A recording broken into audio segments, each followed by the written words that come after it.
How you guys doing? Good. Huh? Very good. Yeah. Doing well. Yeah. And you? Where are you located? I'm doing great. I'm in St. Joseph, which is, pretty close to Kansas City. And then you, Jim? I live near Baltimore, Maryland. Baltimore? Mm-hmm. How do you guys know each other? Jimmy? Go ahead, Jim. You need to talk more, so tell the story, buddy. Okay, so I'm a musician, and I got talking to him about a podcast, and then he interviewed me, and then we kind of hit it off. We have a lot of the same musical interests, so somehow I weaseled my way onto the show, and here I am. It's his show. What instrument do you play? Guitar mostly. I play bass and some keys, not really well, but I play keys a little bit. So mostly guitar. Nice. Mm-hmm. Yeah. Okay. That's cool. How long has this show been in progress? How long have you been doing? Oh, this is I think the 4th year. 2022 maybe, something like that. Yeah, I looked, and you guys have a lot of interviews. Yeah, it's my, I have a day job, right? So doing what? I'm a quality control manager at a oil company. Oh, really? So that's what I do. Wow. And so I wish I could spend more time doing this because it takes a lot of work, and so I don't churn out the episodes very often. Probably 3 weeks to a month. Once every month or so. But we've been able to talk to a lot of great people. Including right now. Yeah. A lot of people, yeah. Some of them would know you and know you. So some of them I would know. We talked to and you know a lot of people. So we talked to Steve Scott. That was a great time. Did? Oh, beautiful. Yeah, it was a wonderful conversation. That was probably a year or so ago. Yeah. Yeah. Awesome. Yeah. Yeah. So love Steve Scott. A lot of memories at the warehouse. And, yes. And doing his records and doing concerts with him. That's awesome. Because there was this one Steve Scott thing we did. I can't remember what the song was, but I set up all these toms, and it was just nothing but toms to give this very Afrocentric jungle thing.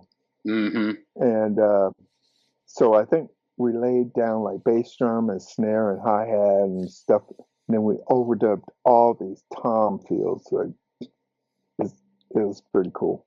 Sounds like No Time Like Now or something like that. No time like now. Like now. Yeah.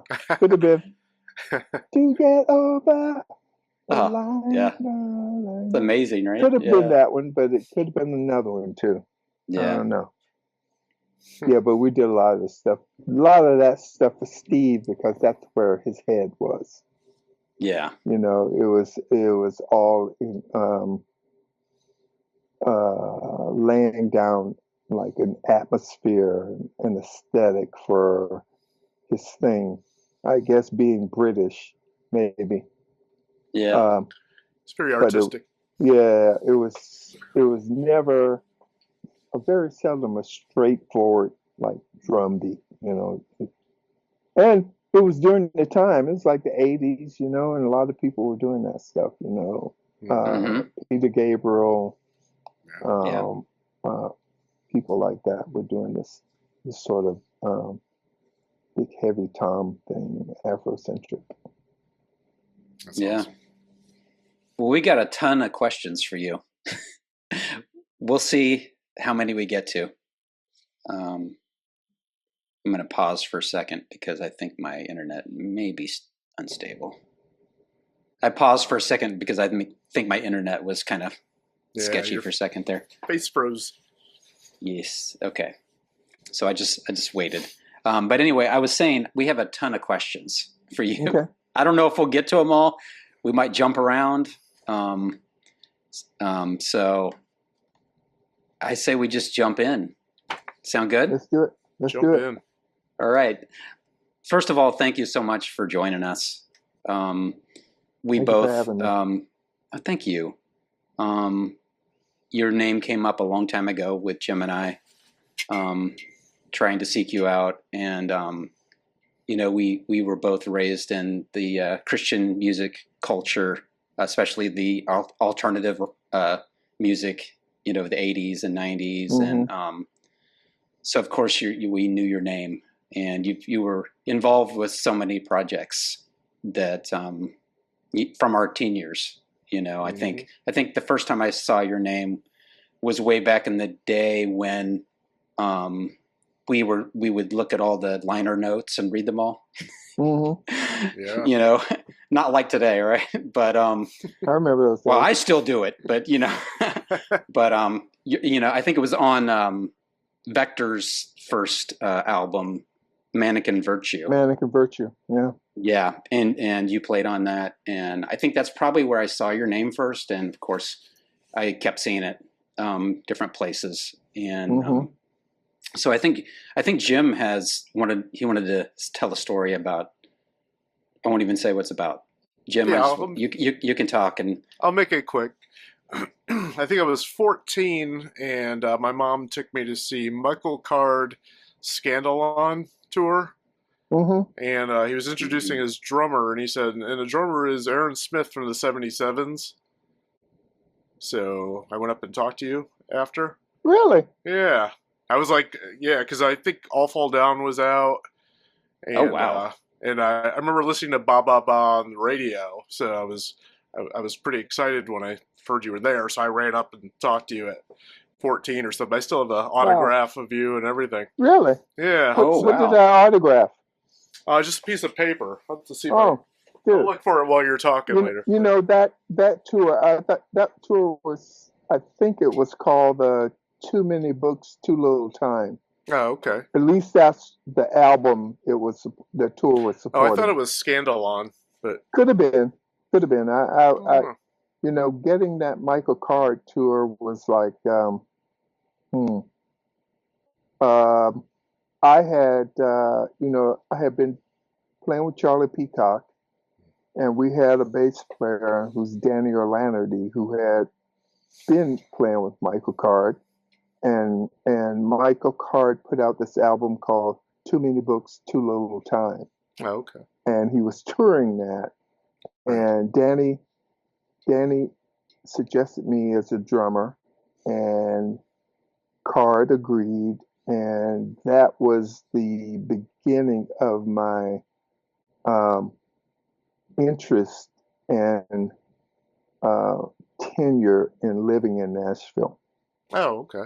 Because Great. at the time I was living in Sacramento. Oh, okay. Well, that's Mm-hmm.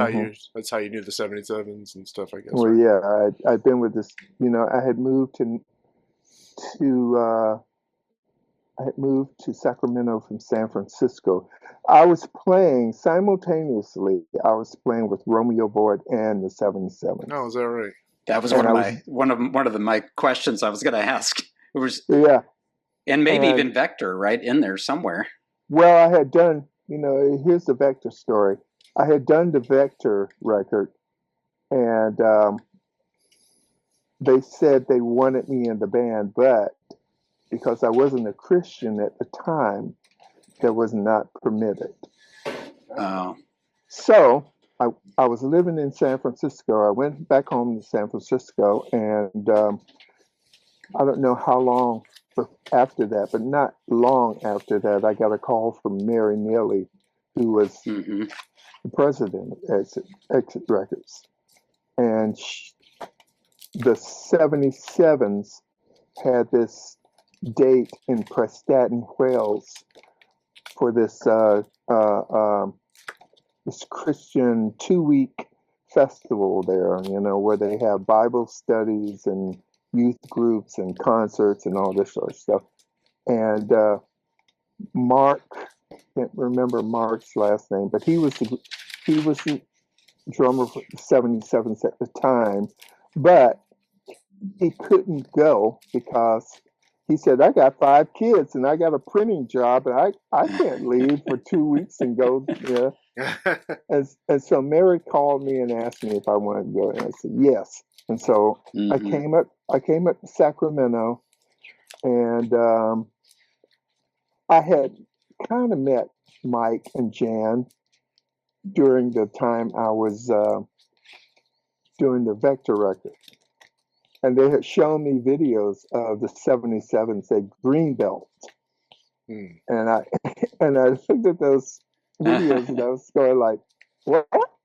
They were like the Beach Boys, and all this really exciting music was coming out, but they looked like the Beach Boys, and I was like, okay, so I went back home and Mary called me. I said yes. I came up to Sacramento, practiced with the Sevens, and they had a couple of previously booked gigs, one down in LA. And the Sevens used to do this thing. There was a juvenile jail. We used to call it the junior prison in Sacramento, where we would go play like once a month and kind of minister and get to know the kids. And I think we did one of those, and we did a gig in LA. And then after that, we went to Prestaten, and we stayed in Prestaten for 2 weeks. And that's where the plan for All Fall Down happened. And because during the day we would get together and rehearse. And so when we came back to Sacramento, we did All Fall Down. And it was, because we had rehearsed it all, it was all laid out. We knew what we were going to do, what tunes we were going to do, and everything like that. Wow, that's awesome. And getting back to the Michael Card thing where we started. Yeah.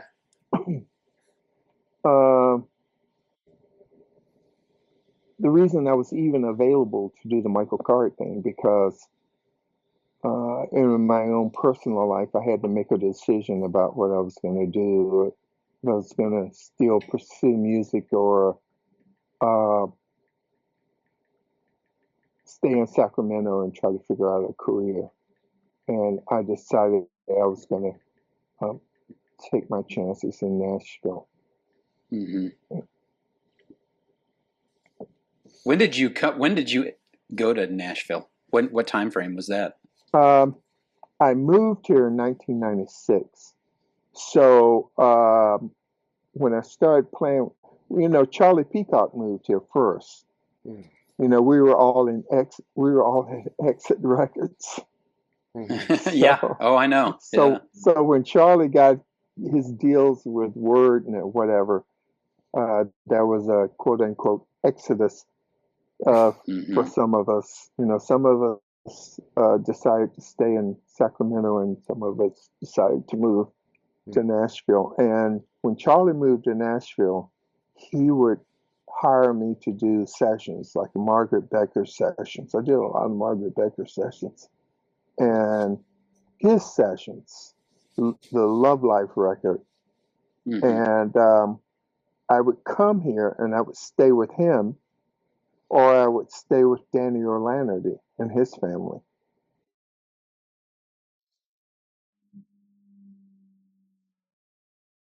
I would stay with Charlie and Andy. And then we finally made the move from Sacramento permanently to here in 1996. Gotcha. Cool. Well, you've answered some of our questions already because we're jumping around. That's awesome. We might flesh it out a little bit, though. No, it's beautiful. That's cool. I want to find out, how you got started playing drums. How you ended up, what interested you about that, and what influenced you as far as other artists and things like that, or bands. So, if my mom told the story, she would say that it all started when she was washing dishes in the kitchen, and I would be at her feet, beating on the pots and pans in the cabinet. That's her your story. mom's version. That's my mom's version of the start. But That's cool. so my mom was a great soprano vocalist. She sang first chair in the choir at St. Joseph's AME Church in Durham. She started when she was 17. She stopped when she was 82. Oh wow, That's awesome. So that's amazing. That's amazing. yeah. That's beautiful. So Yeah. the choir director was the high school band director at Hillside High School. And my mom would have these conversations with him about, direction and stuff like that. So when I was in the 6th grade, it was a leapfrog situation. We had 2 band directors in our community. One was Dr. Mitchell, who was the choir director at the church, and the other one was Mr. Edgerton, who was just a great band director in the community. Mr. Edgerton directed the band at the junior high school, and Mr. Mitchell directed the band at the senior high school.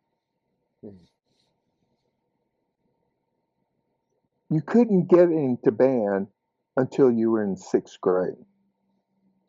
So, I don't know who suggested it or how it happened. I tried out for band as a drummer. But in 6th grade there, everybody's starting on their instruments. Mm-hmm. And we would gather in the cafeteria at the elementary school. We didn't have drums or anything. We had to play on the cafeteria tables.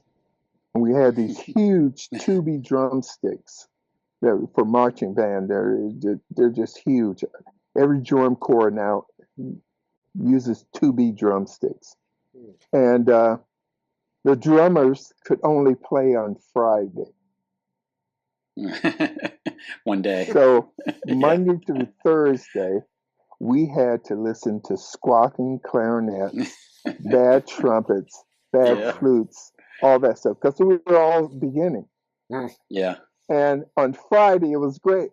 And we had to, I don't know if you know about the Baldwin Band Builder. There's a book, and it's a book that they used for elementary music education. And you'll know this. So for the drummers, most of the exercises were like, maybe you played 3 notes in a 4/4 measure,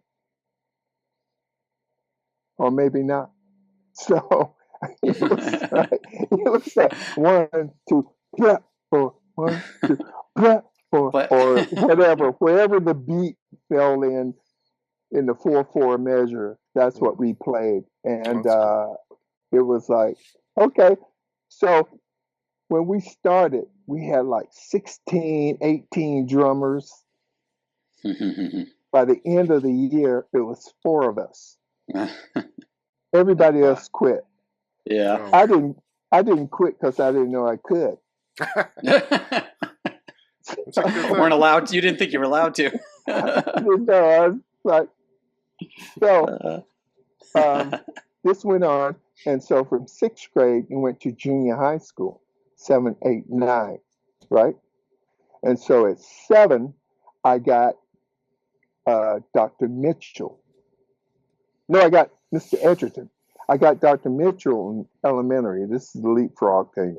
I got Dr. Mitchell in elementary. I got Dr. Edgerton in junior high school. So I got in the band in junior high school, and it that was a very regimented. Well, it wasn't regimented, but it was more organized. And I played in marching band, and I started playing timpani. Hmm. How I started playing timpani, I have no idea. But I was the timpanist in the symphony band, and so I played in marching band that first year. The second year, in 8th grade, I became drum captain.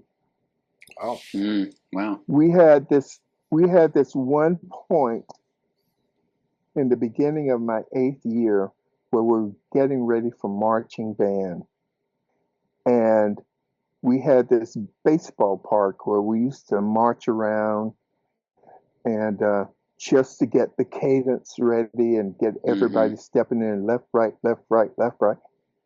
And at the beginning, Mr. Edgerton had the drummers kind of like in the middle. And so by the time you started, and because of the distance the people were from the drums and stuff like that, they get out of step, and he'd blow the whistle and go, no, no, no, no, no, no, no. And because I kept good time, he said, Smith, go to the head of the line. And I went to the head of the line, and I was like the bus driver. Yeah. I kept everybody in time and everybody in step. And from that, I became the drum captain. So I was a drum captain in 8th and 9th. And then I went to high school. And in high school, now Dr. Mitchell is the band leader. And so here's the connection between Mr. Edgerton and Dr. Mitchell. They played in an R&B band together called the Jamming Jammers. So there was communication between them on what was going on in their school life. Oh, that's cool. So I went to high school, and Dr. Mitchell is now my musical director. I played 1 year under the seniors there, and the 2 other years I was in high school. I was the drum captain, and I played timpanis there too. And then I got to join the Jamming Jammers. Oh, you got the. Oh, wow. Okay. Dang. Because you leveled up, man. Yeah, because my mom was talking to Dr. Mitchell, who was the choir director, asking him for advice. What should I do for him? Is he any good? And Dr. Mitchell said, get him a drum set. And so my mom had a friend in New York, and she said she was going to get me a drum set. I went, great. Wow. And she put me on a bus and sent me to New York, and I got off from Grand Central Station, and this person met me, and we went to Manny's music store in New York. I've heard of that. Famous Manny's. Yeah. Yeah. And that's where I got my first drum set. It was a Silver Sparkle Ludwig kit. Oh, nice. And they had to send it to me via UPS, and it seemed like it took forever to get there. I was going to say, you didn't take it back on the butts, did you? Oh, hell no. I'm just kidding. So I was playing in the Jammers until my drum set got there. I was playing in the Jammers, and I was playing with Peter Joyner, who was the other drummer, who went on to play with what's his name? Who did Shotgun? Song called Shotgun? Yeah. Don't Who remember. did that? Shotgun. I don't know, but I know the name of the person. Yeah, I can't Rings think a of bell. that. Shame I Peter can't Joyner. think of that now. But anyway, Peter Joyner was Yeah. in the Jamming Jammers. They only had one drummer, and then I came on as a drummer, and I played all the songs that Peter didn't like. Peter didn't want to play. And me and my best friend, Harold Brown, he was the bass player, and we were in school together, and he got into the Jamming Jammers, and Mr. Allen, the manager of the Jammers, would come and pick me and Harold up and take us to the gig. And Harold and I would set up all the equipment. We didn't know we didn't know we were being roadies at the time. Yeah. Junior Walker. Junior Walker and the All Stars. Yeah, I found him on. Yeah. So Peter would sit out in the audience, and I would play the songs he didn't want to play. And then whenever he wanted to play, he would come up and go, "Okay, Little Smith, that's it." And Step aside. That would be it for the night. And I would have to go in the dressing room and stay in the dressing room for the rest of the night because I was technically too young to be in the club. Oh, in the club, yeah. So, yeah. How did I get here? Well, what was the question? Well, you're answering it because I asked you how you got started playing drums. And that's took me the progression. Yeah. So I kept doing that, and me and Harold Brown, my best friend and the bass player, we got music scholarships to Clark College in Atlanta. Okay, I was going to ask. We went to Clark, and during that time, how it happened, Clark was trying to form an all-male marching band like Florida A&M with the high stepping and all that sort of stuff. But I think Florida A&M had like over 100 people in their band. We had maybe like 40. So it looked very different. And I really truly don't remember how it happened, but I took my drum set down. Oh yeah, I remember that. I took my drum set with me, of course, and me and Harold tried to start a band in college. And I got this gig at this club called the Pink Flamingo. And I can't tell you how I got that gig, but I got that gig at Pink Flamingo. And so every weekend I was working. And it was like a very showy sort of thing, where they would have an MC, a comedian, an opening act, and the star of the show sort of thing. And once I got that gig,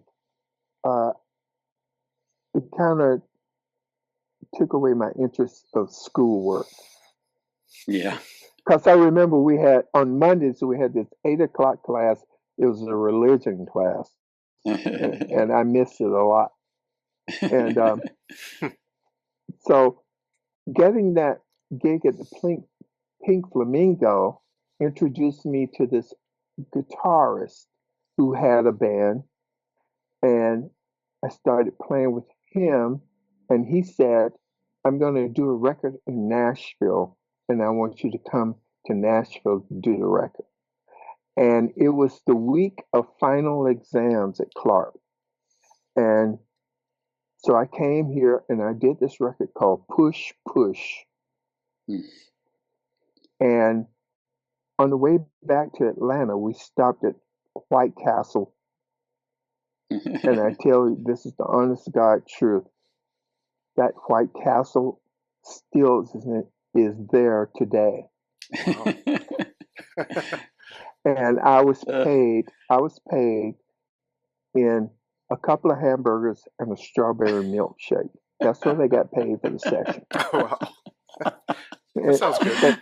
And every time we go downtown, we pass that White Castle. And I look over to my wife and she goes, "Yeah, I know." Yeah. And so, like after that, I went back to campus and school was out because when I left, it was the last week of school, and I had to find the groundskeeper to get into the dormitory room and to get my stuff, and got my stuff, and I got on a Greyhound bus and I came home. And in Durham, Durham was full of great musicians. There were a lot of clubs. I mean, it was just like vibrant. It was thriving on R&B. And there had been a lot of guys that I had played with before I went to college. And now they were playing with this artist at Motown called Chuck Jackson. He had this big hit called Any Day Now. And they were all in his band. And when I came home, I would still visit with them, and we were talking. And then the conversation came up that Chuck might need a drummer. And I went, okay. And so a few weeks passed, and they went, Chuck does need a drummer, and we got this gig in the Bahamas. And do you want to go? And I went, yeah. So I talked to my mom about it, and she was kind of unsure about it, and she had to get some advice. There was a really famous jazz drummer whose name I can't think of now, who was from Durham, and she knew his mom, who's a piano teacher in town, and she went to talk to her, and she said, "Oh yeah, let him go. Let him go. It'll be good for him. Even if nothing happens, it'll be good for him. The experience will be good for him." So she said okay to it. So I got a date that we were supposed to leave, packed my drums. All my drums are like in the living room, and they say they're coming by at a certain time, and I'm sitting there waiting and waiting Oh no. and waiting, Oh no. and they never come. No. So when my mom left for work that morning, it was like 8 o'clock. When she came home at like 5:30, I was still sitting in the living room. And she goes, "Mom, what are you doing here?" And I'm kind of going, Waiting. I don't know. They never call me. Oh, You know? man. So this is like pre-cell phone answering machine. All Yeah, that of sort course. Stuff, you know? Yeah. So those guys were in the Bahamas for like a week. And when they came back, they got in contact with me, and they were all apologetic, you know. And it's like, well, you know, there was this guitar player named Butch Grady. He was in the band. You know, we found out Butch could play drums. Chuck found out Butch could play drums, and he just decided to let Butch play drums, but it didn't work out. Oh. So do you still want to be in the band? Yeah. Oh my gosh. You're still on board, huh? And so that's how I got to Motown. That's how I got to meet Norman Whitfield and all that sort of stuff. Yeah. We check off those questions. What a great story. Yeah, I had a lot of questions about that, but I still have a few.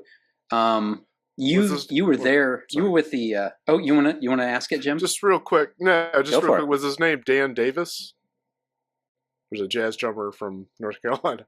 Never mind. No. Okay. What was his name? I was trying to find him for you. But... He was in New York. He went to New York and he did albums. He did solo albums. He played with George Benson, all those guys. Oh, man, I wish I could think of his name. I can't. Sorry. Okay. Keep digging, Jim. Okay. While I ask my question. Digging, Jim, because if you go jazz drummer, singer, George Benson, Okay. 1970s is bound to come up. Okay. So one of my questions while Jim's digging, you were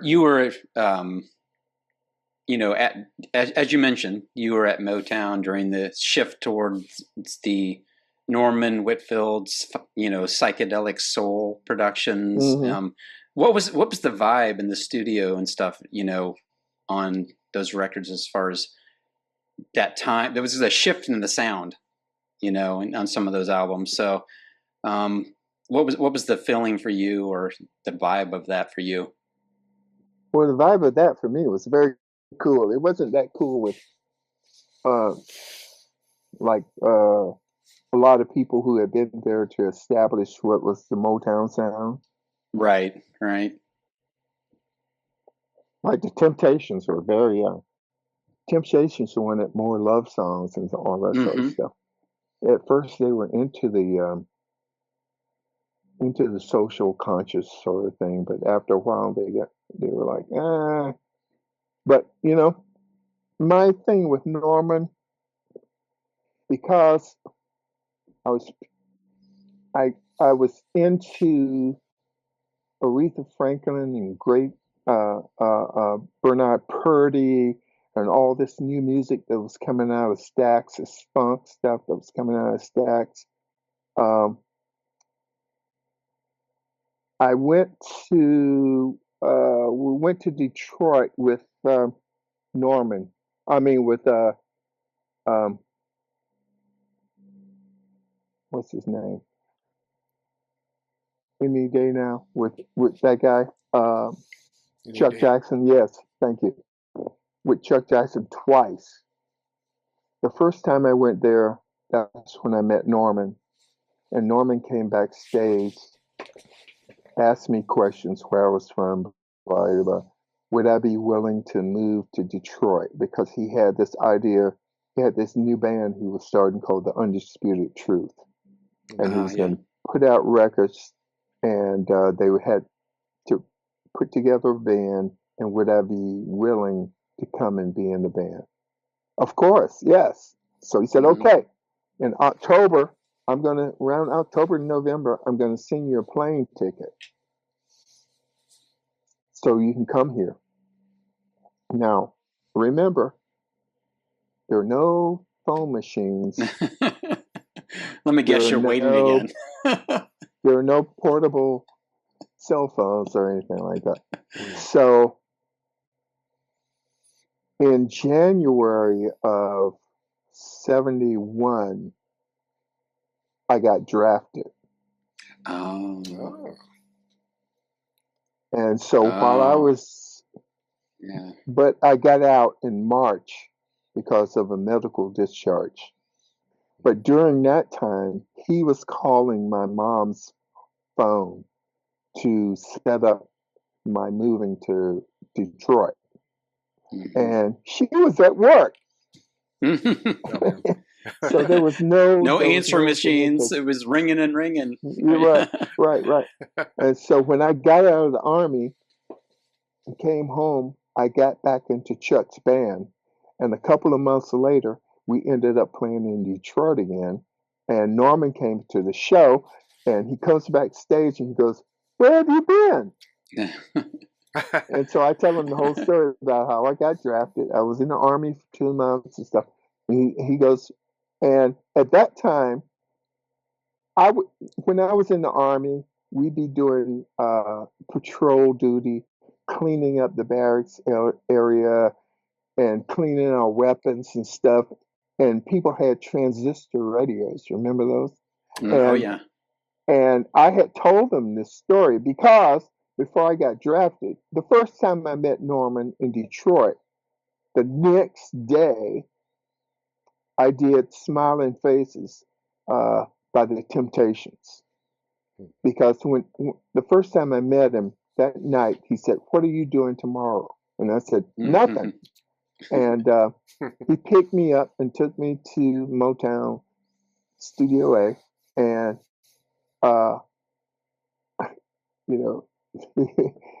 so I'm sitting You're excited. I'm sitting in the lobby, and it's only 3 people there. It's me, Norman, and the engineer. And I'm sitting there because I don't know what to do. I'm just sitting in the lobby, and the door opens, and in walks James Jamerson with his bass in one hand and a bottle of red wine in the other. As he should. And I'm kind of going like, "That's James Jamerson." You're starstruck. Yeah. What was the guy? Morgan wine? What was that red wine? Morgan. But anyway, yeah. And so that's my first introduction to him. And then the session started, and I'm playing with the Funk Brothers. who at Yeah. the time weren't known as the Funk Brothers, Right. Before they were the you know. And Yeah. so we did Smiling Faces, and I remember sitting there and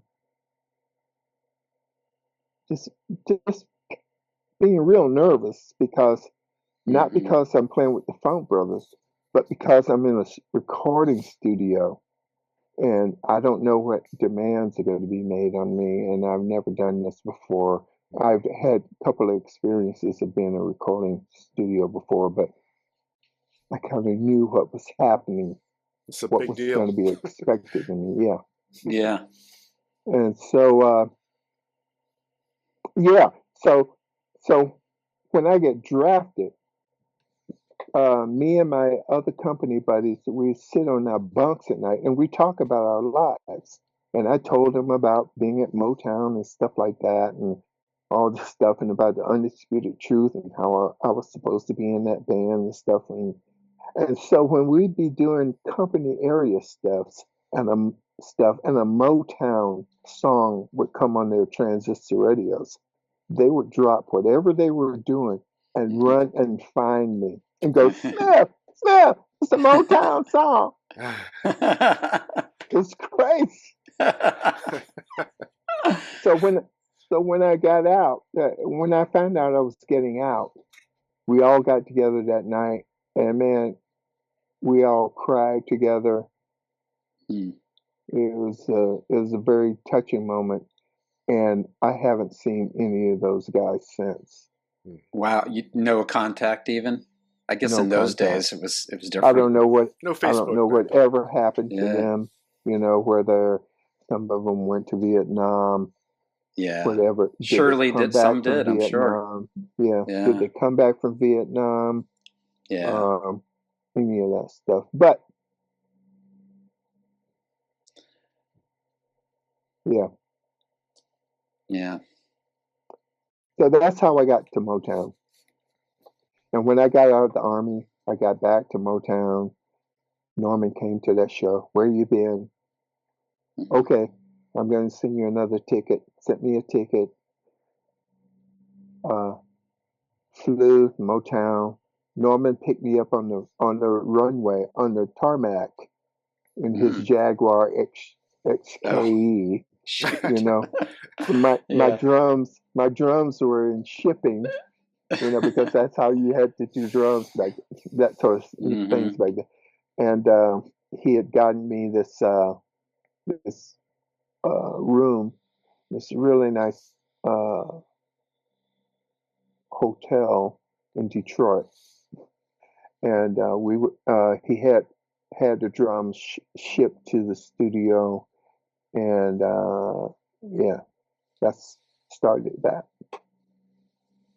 So how amazing was it to play on Papa Was a Rolling Stone? Well, I didn't know Papa Was a Rolling Stone was Papa Was a Rolling Stone at the time. Were you still amazed to play on it? How was the experience for you? You know, the experience was just a normal experience. You know, it was just a groove. Yeah. And what Norman would do, Norman would come in front of the drummer first. At least my experience when I was the drummer, and he'd dance in front of you and tell you, this is how I want it to feel. And he danced. Oh, wow. And That's cool. you play certain things, and he'd go, yay or nay, and make certain suggestions, you know. The group, the drum part on Papa Was a Rolling Stone is very minimalistic. Yeah, a lot of hi-hat, right? It's only hi-hat and bass drum. Yeah, I was listening the other day. And that's all. There's no snare. There's some cymbal crashes, yeah. So once we established that groove, he went around to like bass player who is not James Jamerson. It was Leroy Taylor. And then went around to all the guitarists. There were 6 guitarists, and hummed parts to them.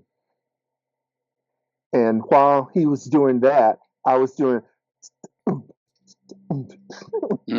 that time. I'm doing that, and he's going around humming parts to all these people. And then once he's satisfied, we take a break. And we had this, there was this thing about Norman. All the sessions started at 9 o'clock. Norman knew what everybody liked to eat for breakfast. And it would go like, okay, let's break for breakfast. And you go out into the lobby and your food would be there already.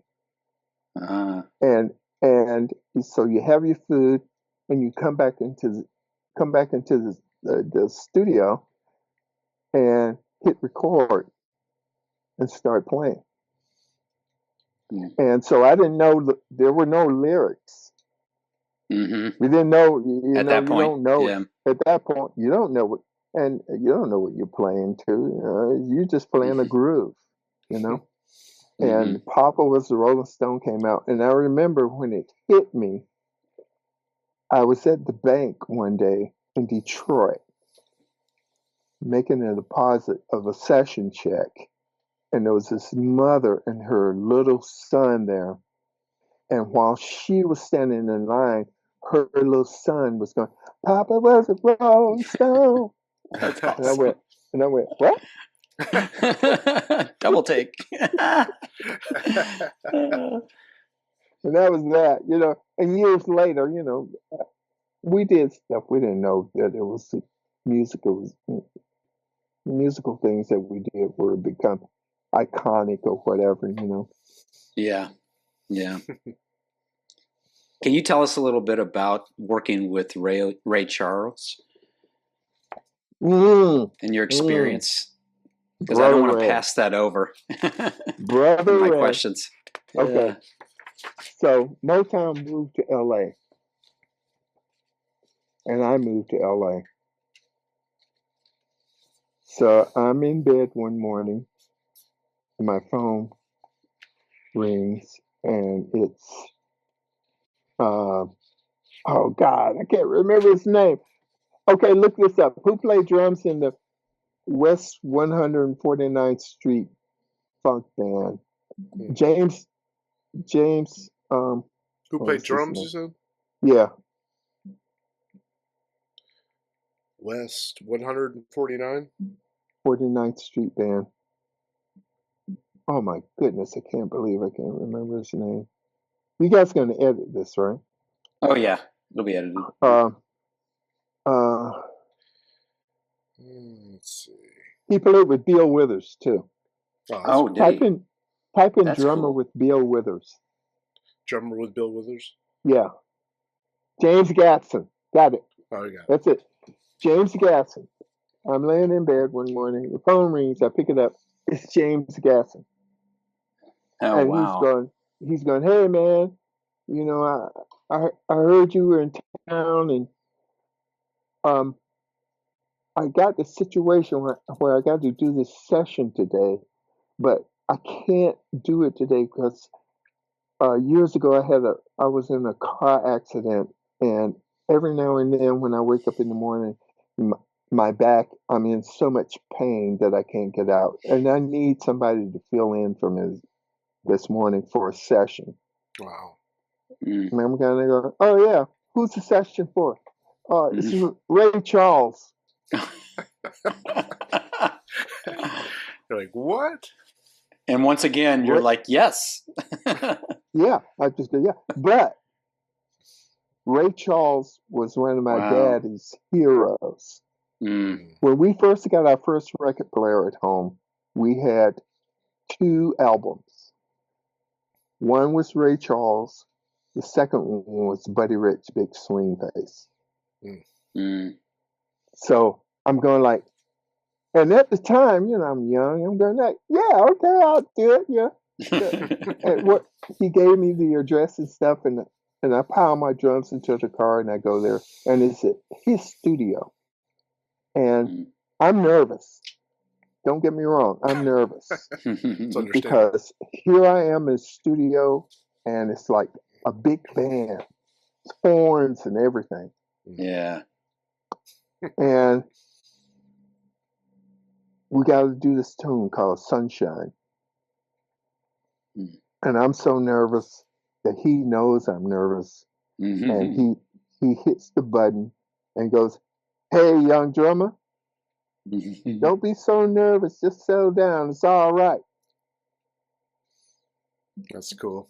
Did that help? Not really, but I played the song. But I was very conservative. It was just a bossa nova. Mm. And the person that taught me how to play a bossa nova was Donald Byrd.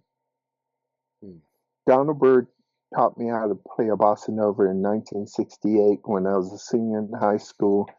And it was just before graduation, and there was a college not even a half a mile away, North Carolina, what is now North Carolina Central University. At the time, it was called NCC, North Carolina College. And Dr. Mitchell, who had been my high school band director, was also the director of the college band there. So he had 2 gigs. And they had a show. They had booked outside concert with Donald Byrd, Joe Henderson, Walter Booker, and Leon Pendarvis. Leon Pendarvis was at the time still living in Durham. Leon Pendarvis has been the musical director of Saturday Night Live for over 2 decades. Wow. Oh, okay. And it was Joe Henderson on saxophone, Walter Booker on bass, and Donald Byrd on trumpet. And so I'm sitting in class. Thing comes over to the speakers from the principals. Aaron Smith, please come to the principal's office. And I'm kind of go, Oh, great. what did I do? And so I go to the principal's office, and he goes, they need you over at the college. So just go to the band room. They'll be waiting for you. So I run up to the band room. They got a drum set set up already. And, I'm sitting there. And I don't know these guys are famous, because I have no jazz knowledge at this time. I'm just playing with some maybe important people, And so Donald Byrd comes over to me and goes, hey man, you know how to play a bossa nova? And I go, no, sir. And he sits down and he plays it. And I sit down and I play it. And that's when I learned how to play a bossa nova. Yeah, I know now. You're a quick learner. Yeah, that's awesome. Great. And I was playing jazz tunes with him, and I didn't know how to play jazz. I was just doing ding, ding, da, ding, ding, da, ding. That's all I knew. I don't know I can't remember what I did. But, years later, Donald Byrd, we had this sort of connection, and I would go back home, and I'd go over to the college, and Donald Byrd be in his office, and he had this great photograph of all of us on stage that day, and I had tried to get that photograph without success. Oh, a copy of it,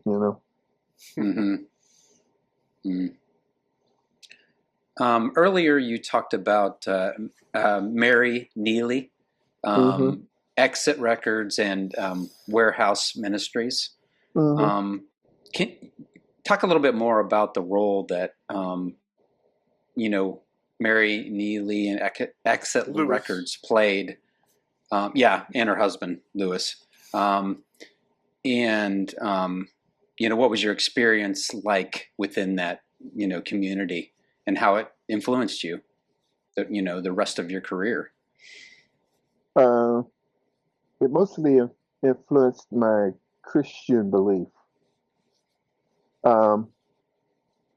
So Charlie Peacock recommended me for the Vector record because at the time he was a member of Vector. Now I was in San Francisco playing in this band called Peterbilt. I was getting ready to ask about them. Yeah. Yeah. And so when I came up to do it, I couldn't be a part of Vector because I wasn't a Christian. But I could go with the 77s to Preston and Wales and play with them for 2 weeks. But at the time, I was converted during my stay there in Preston, listening to sermons and stuff. Who was the Indian guy, East Indian guy? Died recently. He's a big pastor. Oh yeah, I know who you're talking about. I can't think of his name. Didn't he get in trouble? At the end, yes, he did. Don't they all get in trouble eventually? Yeah, don't they all? I shouldn't say that. I shouldn't say that. Well, I used to like listening. But it's kind of true. Yeah. What was his name? I'll have to, I'm trying to remember. Oh man, I don't know what to type in for that. Yeah, right. East Indian guy that got in trouble. Evangelical. Okay. Evangelical pastor. We'll see who gets it first.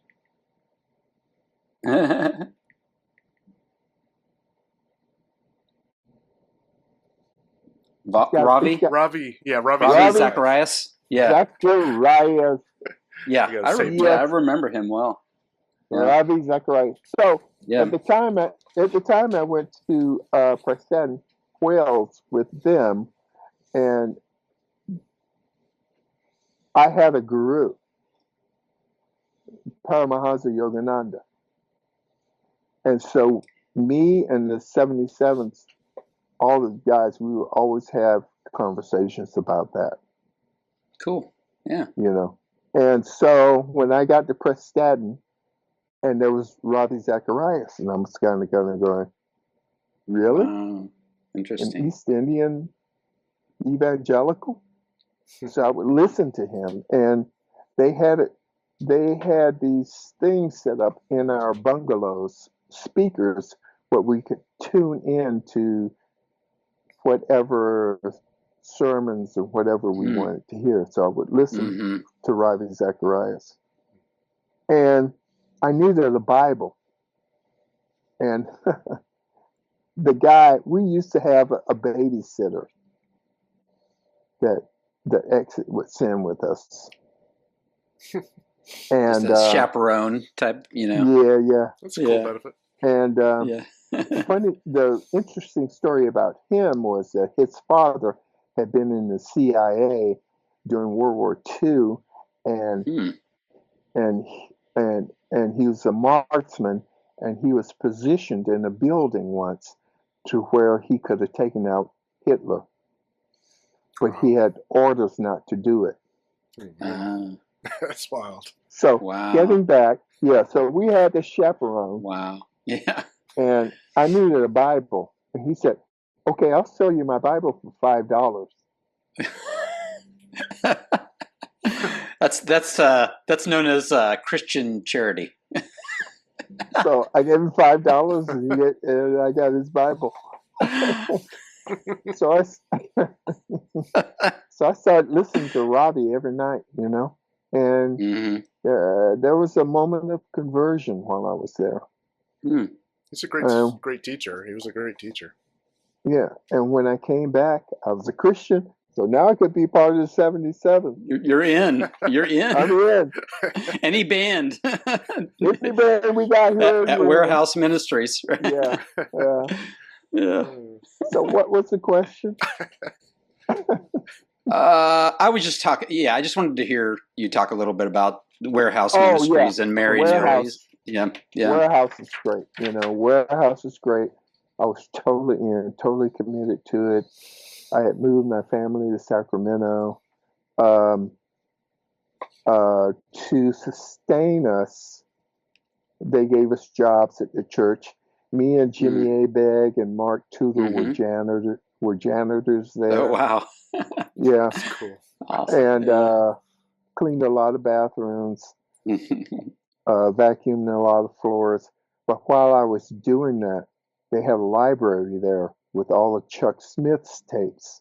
And so we would listen, put in my cassette player and listen to Chuck Smith go through the Bible. every day. Yeah. And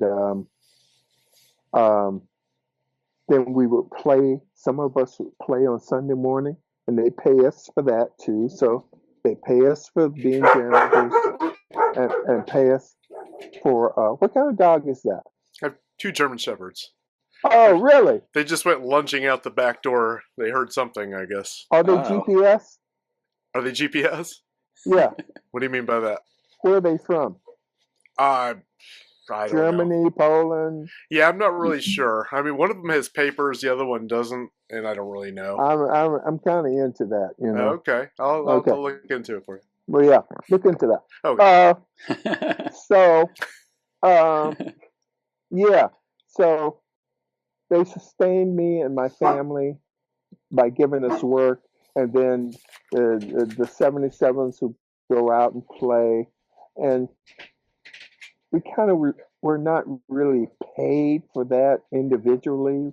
We were just paid, and you do what you have to do, and you were paid, that sort of thing. But most of my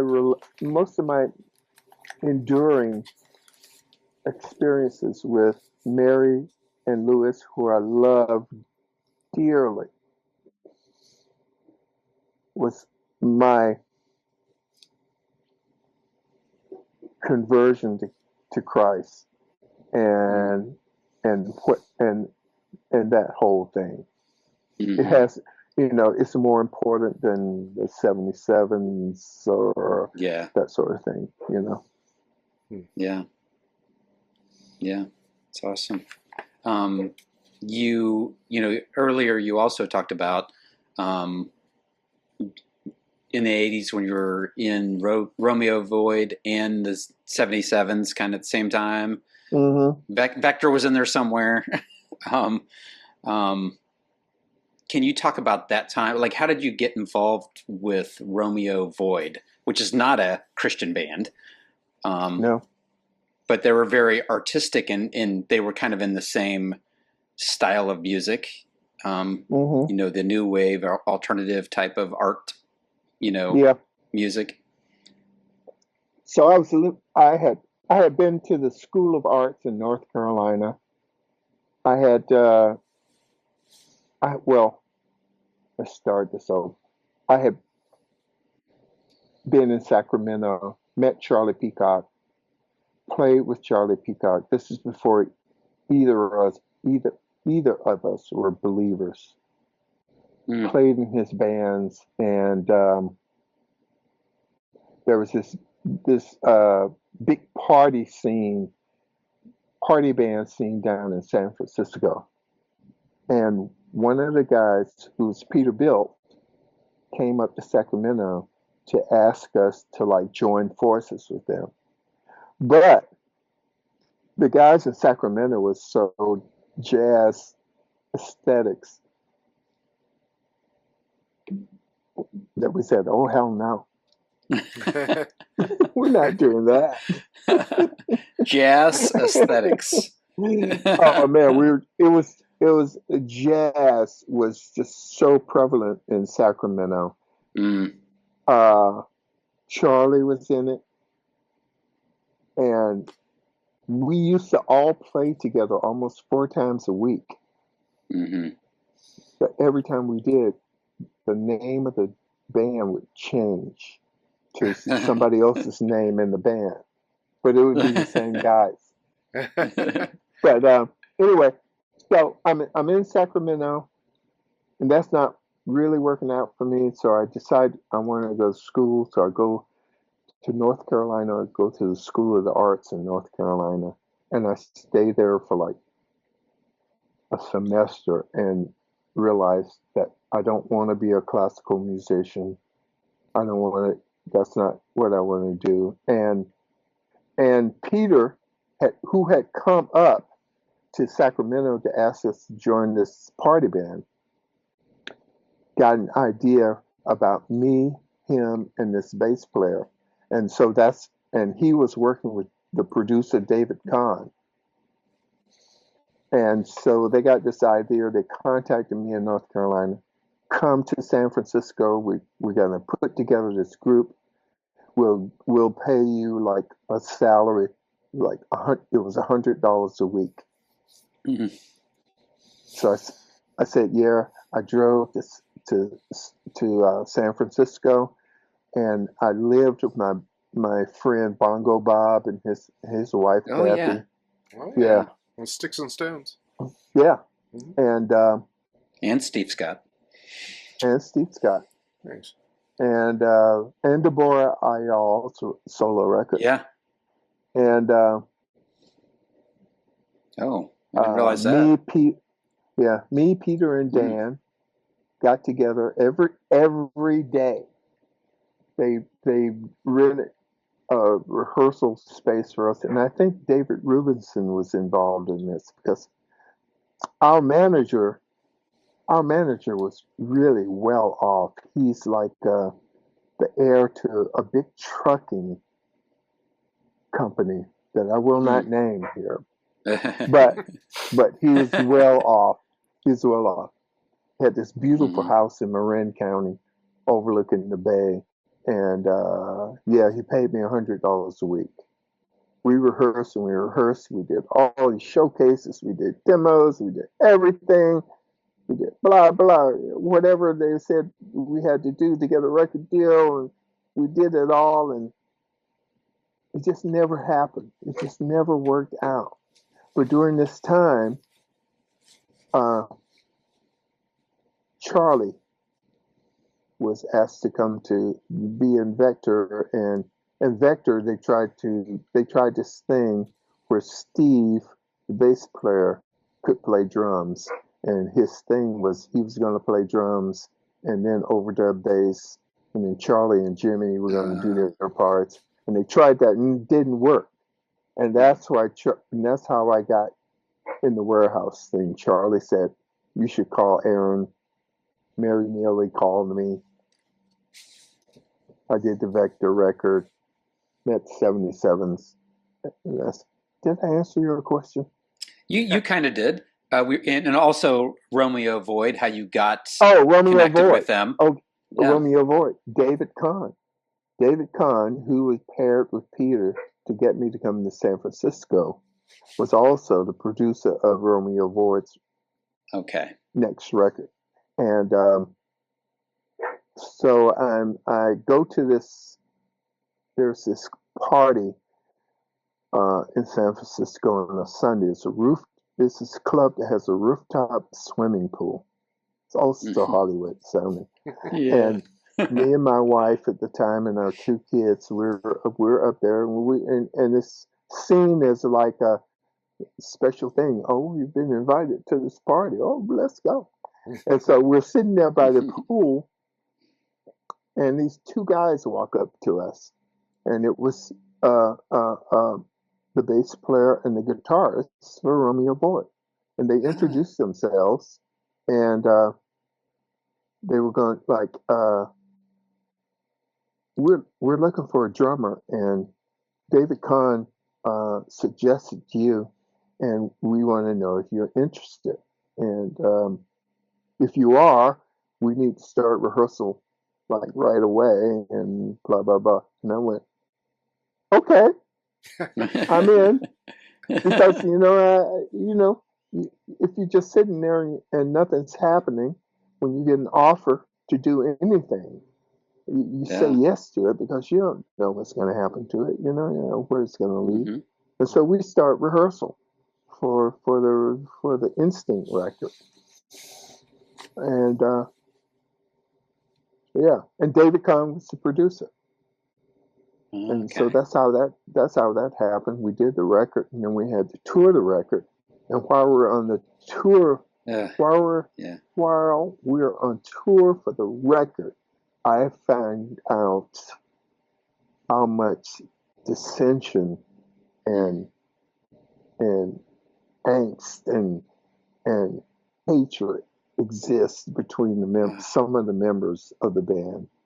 Yeah, and my compadre in that band was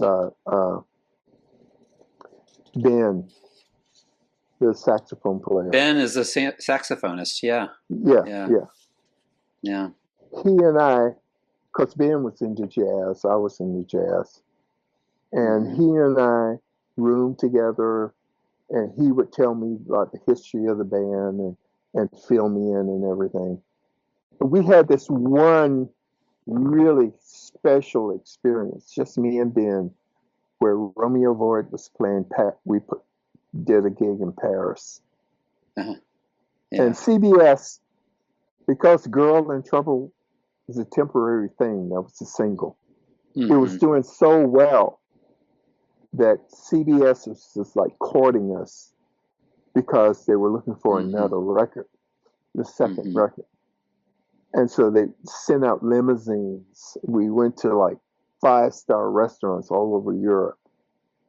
They footed the bill. Wow. And so when we were in Paris, they told us that we had a limousine. All we had to do was let them know when to come. They'd take us wherever.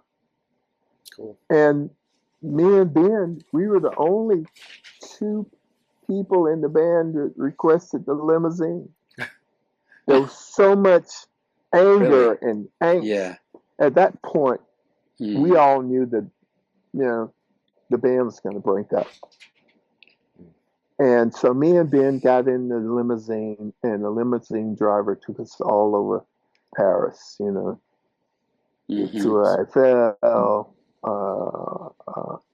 everything, And then the final destination, we went to the CBS orchestra office in Paris. And it was on the top floor, 13th floor of some building there. And a new weather report album was about to come out that hadn't been released yet. Wow. And they let us listen to it. They gave us cassettes. And we went up to the roof of the building with a cassette player in Paris. And we played that record and listened to it. And it was like, that was like a really bonding thing for us, because it hadn't been released yet. Nobody had heard it. That's cool. Nobody had heard it yet. In Paris, on the top in of the Paris. What an experience. Yeah, it was great. And, surreal. When we came back home, of course, the band broke up. Deborah went on to do a solo record, which me and Ben played on. But after that, I was that. So what was? Sounds like you have some perspective on. You shared some as far as the breakup of the band. So some of it was, it sounds like there was a lot of different factors. There was the image, the body image, in the 80s, and it sounds like there was a lot of dissension, like you said, and so was all of that working together, or was that intertwined? Well, Peter Woods, the guitar player, and Deborah Ayal had been romantically inclined. Oh boy! Had been a couple. So that's going to ruin everything, right? yeah, always does. Right, always does. Right. And then Deborah got big and heavy, and being Deborah, the feminist mind that she is, she's like, it came down. It came down. If she lost some weight, we could. And she went, oh, hell no. She was totally in defiance of that. And that was pretty much it. Well, I applaud her for that. I mean, yeah, I do too. And I think, if she was singing right now, in today, that'd be okay. That was one of my questions. There are a lot of female vocalists and male vocalists who weigh twice the amount that she did. Yeah. That was one of my questions. Like, do you think that they would fare differently today in the musical climate? Oh, hell yeah. And, I mean, because she had a voice. She had a singular voice. Even the president of CBS loved Deborah because he said, I could put a cassette player in one room, close the door, and you play her tape, and I know who it is. Mm-hmm. Yeah. Yeah. But it was that thing. I'm going to have to seek out her solo album, because I didn't even realize that was a thing. It's called Strange Language. Cool. Yeah. Definitely check it out. So did you, were you, where were you at as far as like in your, how you were feeling? Because it sounds like there was a lot of momentum, for the band and another record and, Of course, how were you feeling when you came back and that was it, Because wasn't it during the tour it just got canceled, or not? Well, we knew the tour didn't get canceled. Yeah, but we knew there would never be another one because the band was going to break up. Yeah. Peter Woods. We were in the bus in Europe, and Deborah would be taking a nap in the lounge area on the sofa, and he'd walk by and go, "Beach 12." Oh my gosh! How do you get? Wow, that's terrible. And during our U.S. part of the tour, our first date was in Detroit, and the Red Hot Chili Peppers opened for us. That's fun. Opened for you guys, man. Those were the early years, man, for them. Oh Jeez. yeah, and because of the vibe that was going on, Peter and the bass player, his name I can't remember right now, they rented a car for them. Just for them. And me being Deborah and our sound man had a van. Mm-hmm. They would not travel with her. Wow. They were only forced to travel with her in Europe. Wow. Do you feel like did you feel like the band's reunion, did that get some of the stuff got mended? Not really, not so much. Aaron's like, no. Not at all. Not at all. Not at all. The thing that happened that happened with that. At the time, I had a job working at a malpractice insurance company here in Nashville. And you know how they sneak up on you. So I get a warning. Oh, yeah. Ambush is the word I used. Frank Zinkavich, he's the bass player. So I get a warning from Frank on the phone that some people might be coming to ask me about Romeo Void. Yeah. And maybe would I be willing to come to LA? Blah blah. Yeah, of course. And so they do.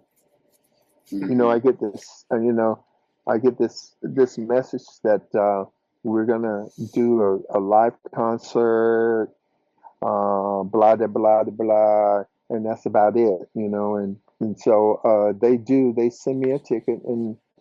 I take time off from work and take some of my vacation time, and I go to the airport, and everything's cool. And when I get out of the plane in LA, there's the television crew. Yeah. They got a sign for me, and I walk into this, and I go, yeah, that's me. And they lead me, and there are these cameras following. And we go to the limousine and open the door to the limousine, and there's this whole television crew inside the limousine. Inside the limousine. Yeah, and that guy who was like the guy. Yeah, I forgot his name. He was there. He starts, "Hey, Smith, that's firing questions to me." I was like, "What? What? Deer in the headlights." Yeah, exactly. And so we do this thing, and Ben Bossy, saxophone player, can't participate because he has a serious case of tinnitus. And so he can't play his saxophone anymore. And he's there. And Ben's my man. We do this whole thing. We do the interviews and stuff like that. And And funny, another thing is like my oldest daughter Audrey is a student at USC in film. Her major is film, and so I tell her I'm coming, and Mm-hmm. I set it up so she could come and be with us and whatever, And so, uh, so I have an innate I have a knowledge of what's supposed to happen, and Mm-hmm. so I asked the question Mm-hmm. after we've done all these interviews and concert and stuff. Concert, by the way, they claim that the sound was messed up, and the only mix they have of that concert is the board mix, which is terrible. Oh. And so I asked the ultimate question. So how much are we getting paid for this? Oh yeah. What was the answer? And they go, we're not getting paid for it, and we're just doing it for the exposure. Really? I'm kind of That's going, surprising to me. why didn't you tell me all these details that we were not getting paid?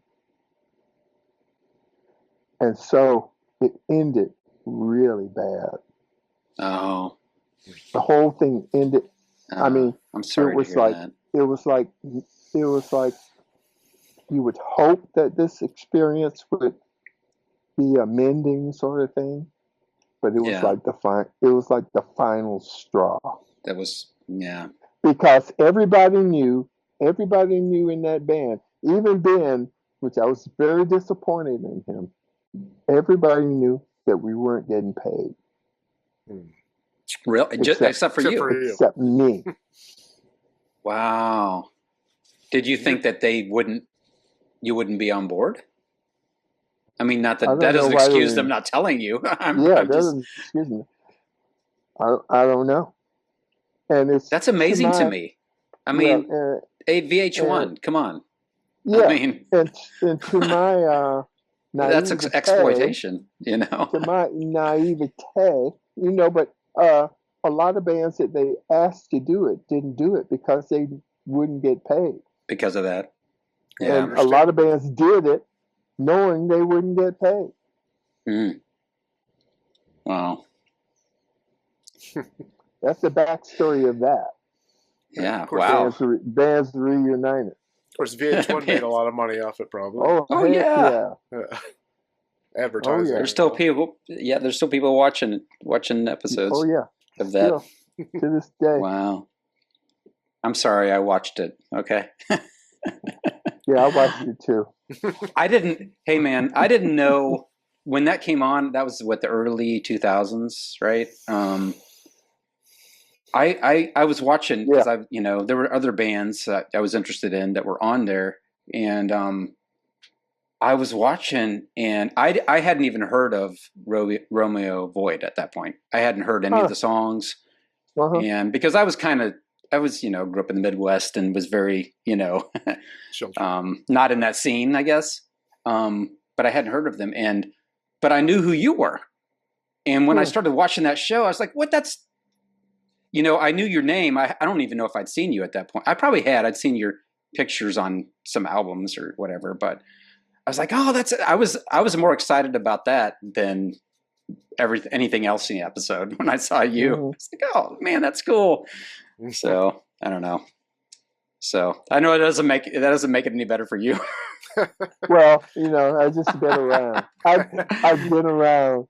You've been around. Oh man. Oh yes. Okay. So we don't want to lose all our time here talking about the bad stuff. But we got to talk 77 still because that was a lot of your years, and a lot of our fans are very, our big Sevens fans, and so I have a few questions on that. Okay. All right. So,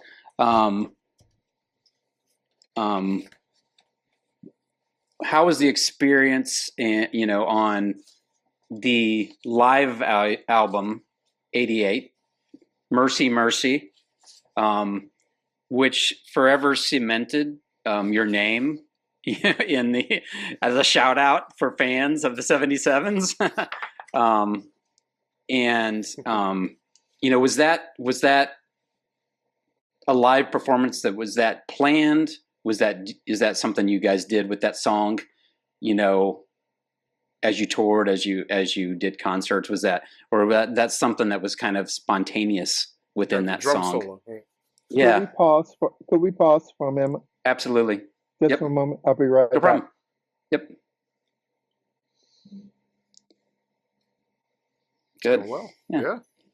I might mute my. Yeah. I'll hold it. Yeah, I'm good. Here, use the bathroom. Go. I've gotten to where I prepare myself beforehand by going to the bathroom numerous times. You should be. And like I don't drink. And I don't drink, very much. Be like an astronaut. You should put a diaper on before we do this. Yeah. Well, you don't know if I have. I might have one. That's true. That's true. You never know. You can't see. You can't see below. Newsflash on this. I'm not. We can I'm take not this off, standing right? up. That's why I'm not standing up. That's why you never use the bathroom. This is a great talk so far. Been good. He's awesome. Yeah. Yeah, I love him. That's what I was saying to somebody. I'm like, you hear a lot like, don't meet the people that you're fans of because you'll be disappointed. I know. But we've met a lot of cool people. Yeah, I don't think we've had anybody great. that was uncool. Right. They've been great. Maybe some that were seemed a little more, I can't even think the right word. Well, like John East Taylor. Kind of, I don't want to say standoff. Nobody was, but just kind of, cautious maybe, or, Mm-hmm. But We got ghosts. it's been, oh yeah. I'm still thinking about reaching back. Yeah, I'm still thinking about reaching back out to Mike at some point. I feel like he probably was putting it off because of the whole documentary. I think so. Yeah, I think so. So, All right. So, welcome back. welcome back. So All right. So- Yeah. So, Mercy, Mercy, the drum solo in the live recording. yeah. Was that planned?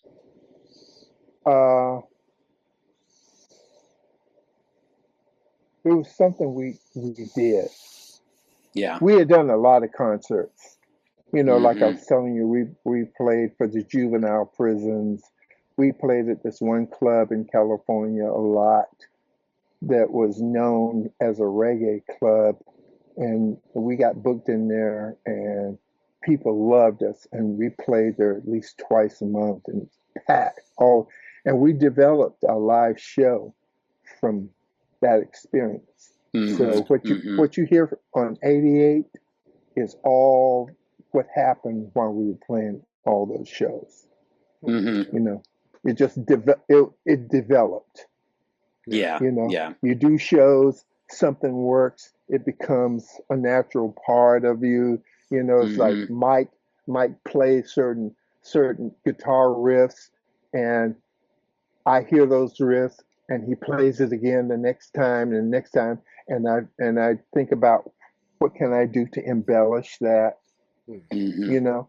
Yeah. And yeah. by the time we did '88, it had all come to fruition. It was a developed sort of thing, and everybody was on the same page, and except for one thing.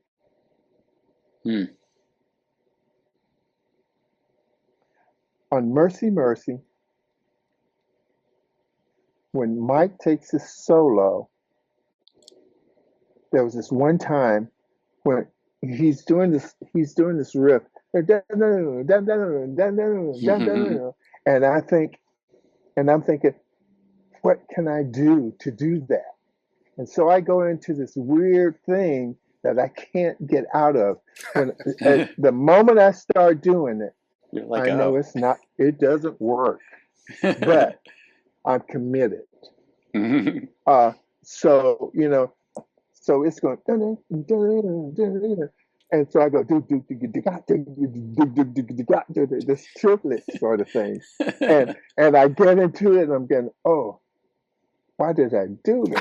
But I can't get out of it, and I gotta stay. Yeah. And years later, like 2 years ago, Mike goes, "Why did you do that?" And I gotta go, "I don't know why Good I question. did that." At least it adds to the live experience, Sounds great to us. where Absolutely. you just do stuff, and you make mistakes or whatever. Is that where you start doing like a snare thing after? I remember at some point you kind of just start hitting the snare a lot. I'm not a drummer, so that's the best I can give you. Like, do. I don't know. I don't know. Seems like at some point you went from a tom thing to a snare. I don't know if that was that point that you're talking about. I'll have to listen to it again. No, this is doing hey Mercy, follow me, Mercy, and Mike takes this solo in that. Okay. And I go into this like lazy. Yeah. I go into this lazy triplet thing like do, and I'm trying to work my way out of it, because I'm realizing that I shouldn't have done that, Yeah. But yeah, but when we did the video of Mercy Mercy, there was no drum solo in that. The drum solo right.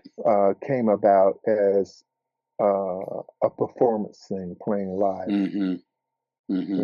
And so that whole '88 record is a culmination of what we had developed as a band, knowing, very aware of what was about to happen, playing all these different shows and stuff like that, and without saying anything, had picked the best parts. We all knew what the best parts were, and that's what that was. You were part of the band with, when the self-titled album was recorded, the known as the Island record among fans. And some of the, there's a lot of opinions and feedback on that. And I've heard Mike talk about that on that label, and U2 was on that label, and they didn't, there wasn't a lot of promotion. And I think Mike's experience was positive about the label. And, they just, his perspective was just that Island couldn't handle U2 and everything, and so they kind of like put all their focus on that. And so what was your perspective during that time, or did you have any type of feelings? Were you just doing your thing, with as with that record, there was a lot of momentum for the band and opportunities, that they were hoping for. Yeah.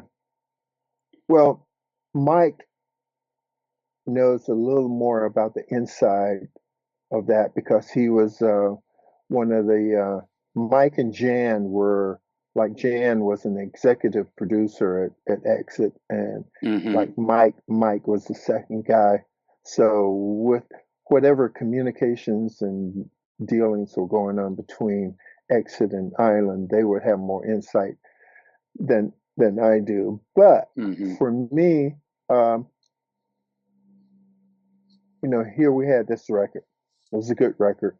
We were on Island, and U2 was about to come out with Joshua Tree, and there was all this hum that we might open the tour for them. Why that didn't happen, I don't know. Supposedly at the time we were two Christian bands. Why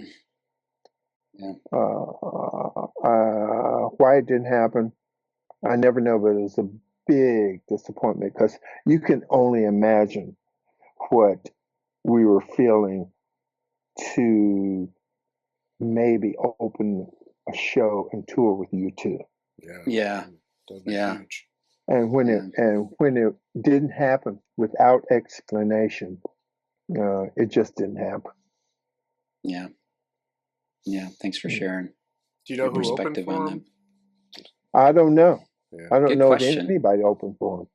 You know, Yeah. I mean, it seems like a good pairing. I mean, you they've know, been a great Perfect. they pair. have they have ties to the Christianity.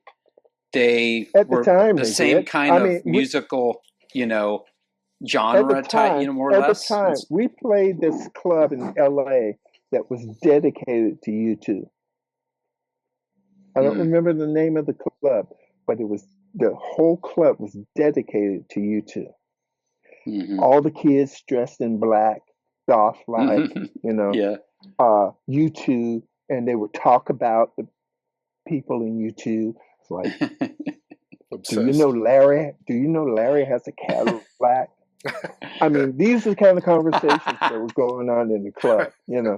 A little obsessed. So it was like it was a big deal, and Yeah. if we had gotten to, I think if we had gotten to open for U2, it would have been too much of a juxtaposition of sound and intent, Yeah. or what I Yeah. mean, musical Mm-hmm. genre thing like that.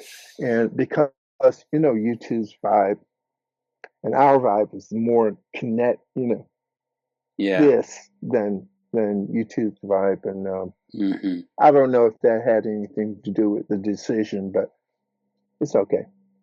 Yeah. Didn't happen. Here we are, man. Here we are, right? Here we are. There they are. Yeah, there they are. I had another question because you joined the 77s, right before I think All Fall Down. Is that correct? Mm-hmm. Around that time, and then you went through to the mid 90s around. I think the last album you played with them was "Drowning with Land in Sight." I Land think. in Sight, yeah. Yeah, and then I think that must have been why you. Is that why you moved? You left because you moved to Nashville because it was the I was same already timing. living in Nashville. Yeah. Here's the thing. Here's the thing. Here's the thing. I love the 77s. That when I joined the 77s, I cut ties with almost everything. It's like, there were rumors that I moved to Sacramento, and people in San Francisco, there were rumors that I moved to Sacramento because I had become a heroin junkie, stuff like that. What the hell? What the hell, man? So, I love this. It's the Jeez. greatest band I've ever been in. I've been in a lot of bands. It was the greatest band I was in. And it just came to a point where it's like, okay, if we're not going to pursue this full time, because I have been in that band and I've been cleaning bathrooms and vacuuming floors and all this stuff, getting these disappointments like not being on the U2 tour, all these things. And it just came to a point when Charlie moved to Nashville. I saw opportunity here. And so it's like, so what are we going to do? If we're not going to pursue this full time, then I got to go. Mark Harmon was working at Hewlett Packard, had a great job at Hewlett Packard. Oh, wow. Yeah. Dave, I don't know what Dave was doing, but he was living with his parents, doing that thing. And Mike, I have no idea how Mike was sustaining himself, because after the 77s left Exit Records, Mike was kind of on his own. He didn't have a job anymore at Exit. And so I had to make that decision on my own. And so Drowning with Land in Sight was one of those experiences where I knew it had to happen, but I was going to be so glad when it was over. Yeah. Because I was living here in Nashville and I was going back there because I knew there was no future in it, Yeah. And so I did the record. I think it's a really good record. Mm-hmm. But I remember why I did what I did with that record and how I approached that record. And you know, it's okay. But you know, like I said, the sevens, I love the 77s. But I my greatest love for the 77s is me, Jan, Mark, and Mike. Yeah. Cool. That to me That is yeah. 77s. Yeah, Not that Yeah. not Me that too. not that Mark Harmon and Dave But didn't come to the band and really contribute, yeah. and that was like a life preserver to me. You know, the Mm-hmm. the greatest unit of the 77s to me will always be me, Mark, Jan, and Mike. And Mm-hmm. no other configuration will ever surpass that because it was more than the music, it was the Mm-hmm. camaraderie. We used to have Bible studies together every day. You know, we used to practice every day, and every day before practice we had Bible studies. Wow. We all worked in the same building every day. Our Yeah. kids and our families went to the same church. We played worship Mm-hmm. service together on Sundays. I mean, it was all encompassing, Mm-hmm. and that was that was and is to me the greatest unit of the 77s. Anything after that becomes some way to keep the thing going. You know. Yeah. I hear you. Yeah. I hear you. Yeah. it's our favorite. Yeah, for sure. Yeah. I'm not going to sit here and argue. I know there's a lot of people that, you know, Yeah. I mean, they you don't. They know, still might make great disagree, music. but, you know, and the sound They was, you know, they changed make they make too, great music. They make great but music, but yeah.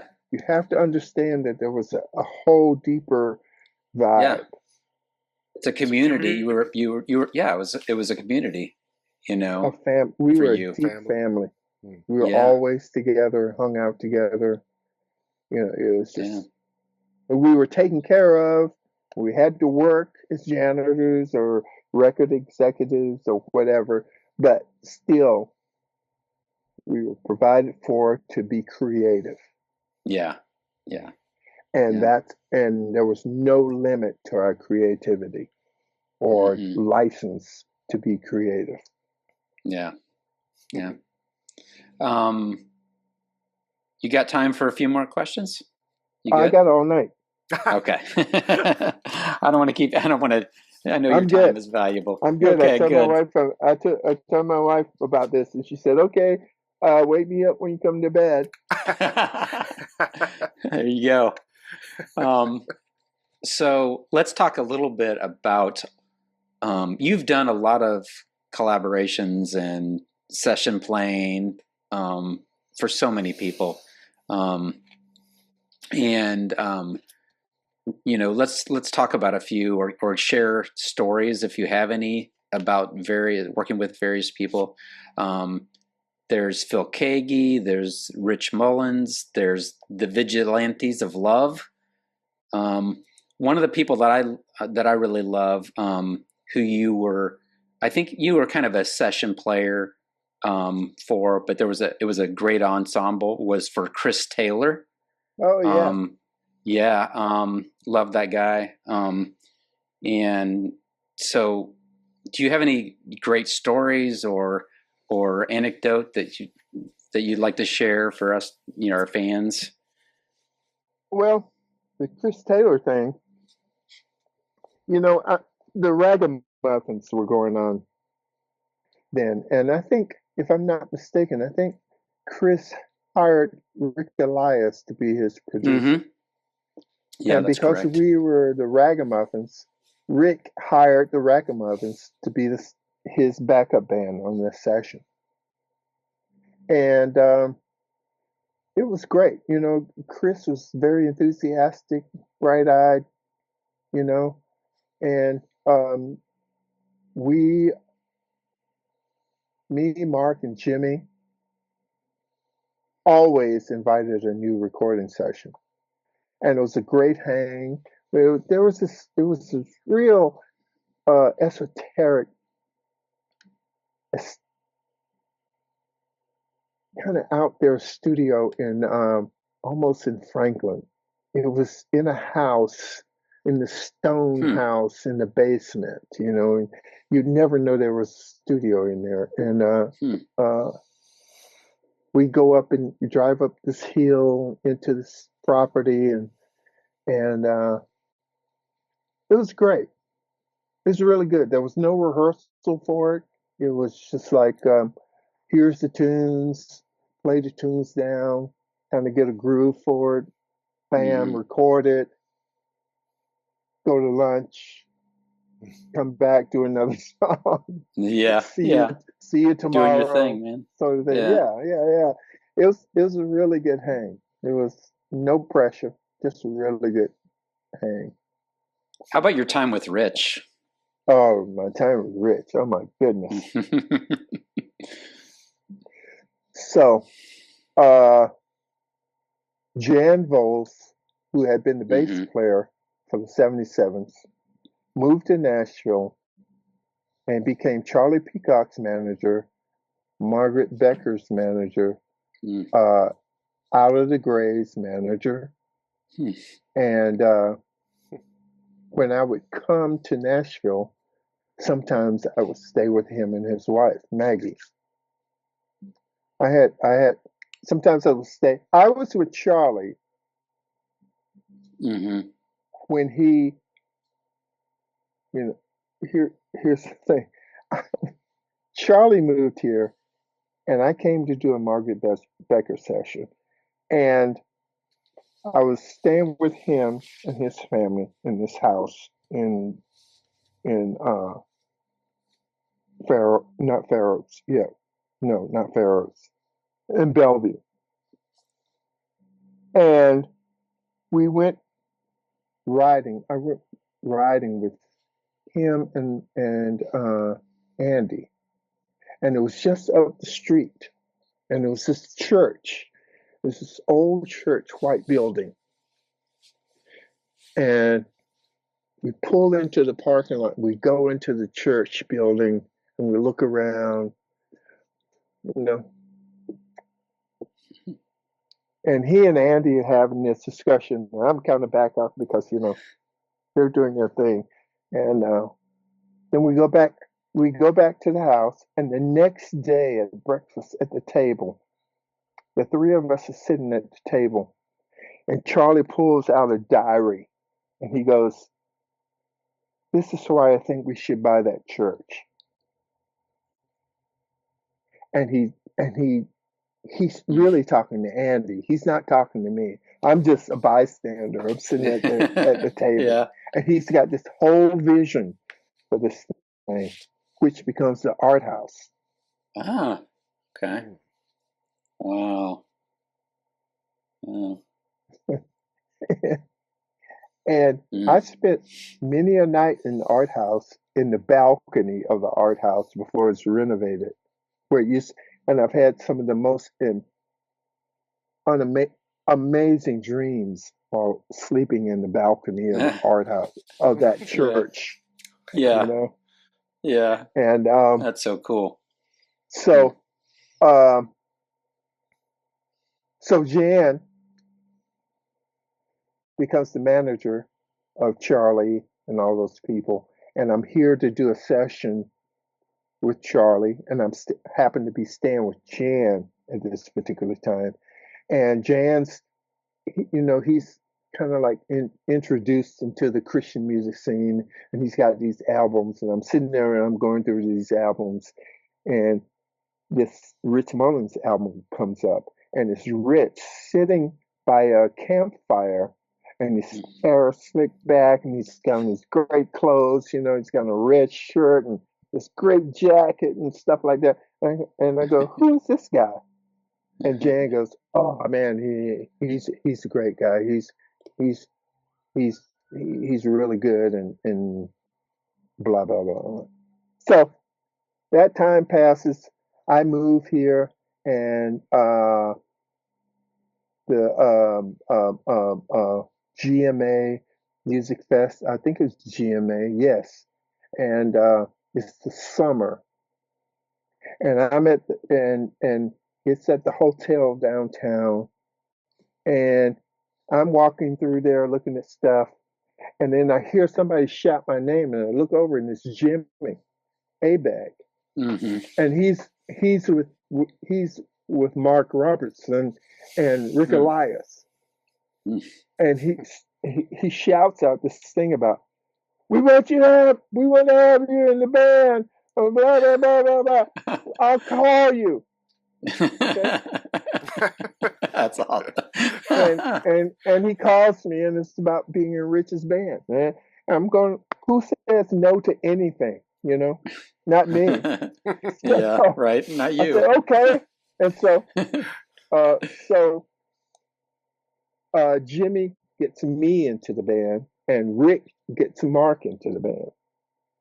And we're supposed to have start these rehearsals, got all these gigs planned, and the rehearsals are going to be in Indiana somewhere. And so they send me all these tunes to learn. I learn the tunes, go up there, and then I tell you, it was this little church that was surrounded by cornfields. There was nothing else there but cornfields. It's like one road going in, the same road going out. And we get there, and Rich comes in, and the Rich I had seen, the glamorously presented Rich I had seen in the album cover, came in with sandals, big holes in his knees, ragtag shirt, you know, looking like he hadn't slept in 2 or 3 days, you know. And I'm kind of going, is this the same guy? Yeah. Right. And we start rehearsing, and me and Mark Robertson, who are the new guys, are the only guys who know the music. Really? Nobody else practiced. It's like the other guys. It's like, oh, whatever. You're like, whatever. Kind of, yeah, exactly. And me and Mark was like holding the whole thing together there, you know, for this rehearsal. It was the weirdest thing because, you know, and spending time with Rich on the road, you know, that was Rich. Very just down to earth. I mean, he back. He was the earth. He wasn't down to earth. He was the earth. He was the earth. And said very little. You know, and they used to have his road manager used to have this book with names and photographs of women who had sworn that God told them that they were supposed to marry Rich. And she would stand there at the door every night, checking to see what maniac was about to enter the concert. You know, and my most memorable thing with Rich was we were in Wichita. He introduced me to Wichita. It's his hometown, right? Yes, I love Wichita. There's something about it. But we had a gig in Wichita because it was one of those gigs, and when Rich Mullins does a gig in Wichita, everybody comes out. Yeah. He plays the finest concert hall in Wichita. Mm-hmm. And so we play this thing, and the next day we have a gig that's way out in outlaw country somewhere. Like hours away.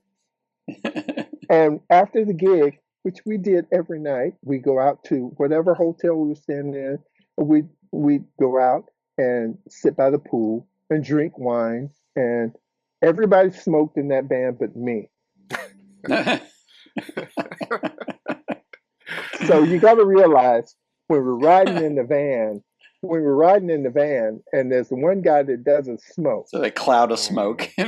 It's like, okay, crack the window. You know, it's got to be like a crack so that the air comes through and takes the cigarette smoke out. Yeah. Oh, that's terrible. And years later, when we just became the Ragamuffin Band, that would develop into like I did not ride with them, Yeah. No doubt. and it was all good. It was all good. But Yeah. my most memorable time with Rich is like after that gig in Wichita, we stayed up much too late. I think it's like we had to get up at 6 o'clock to make it to this gig on time to load in. And I think maybe we turned in like 3:30 or something. And we all wake up the next morning and I'm riding with Rich in his Jeep. Yeah. Yeah. Okay. I get what you're going at. I saw the movie. Yeah. And we get into the Jeep. The Jeep has one of those roofs that you can roll back and it flutters. And we're riding in the Badland country. It's only 2 lanes. Trucks are coming this way. We're going this way. And Rich is sitting there driving. And I don't know if he's awake or not. Yeah. Yeah. And I do not shut my eyes because I am terrified. Yeah. No And protection. this is like a Open. 3 hour ride. Dude. Wow. Yeah. And we get out and it's a high school in this little town. And we play the gymnasium. And we get there in time, safely. And I have to ride back with him. So it's the same sort of I'm not going to sleep. I'm not relaxing during this trip. Because dude over there looks like he's half asleep driving. I don't know. I don't know. I don't know if this is what happened when he died or not, but it was the first when I found out that he had been driving at night on a freeway. That was the first thing that came to my mind. In this Jeep. In that very same Jeep. Same Jeep. Yeah. Wow. I was going like, I stayed awake, and I guess just it wasn't my time. It wasn't time because I could have sworn could have sworn he may have dozed off a couple of times. I don't know, but I do know there were trucks coming, and only two lane, dude. And probably what kept him awake and what kept me awake was the wind force of the big trucks passing and on that roof. It was like. It's like, oh my goodness. But we made it back to Wichita, and we went on to do some more gigs, so that was good. But that's my most memorable experience with Rich. Yeah, thanks for sharing that.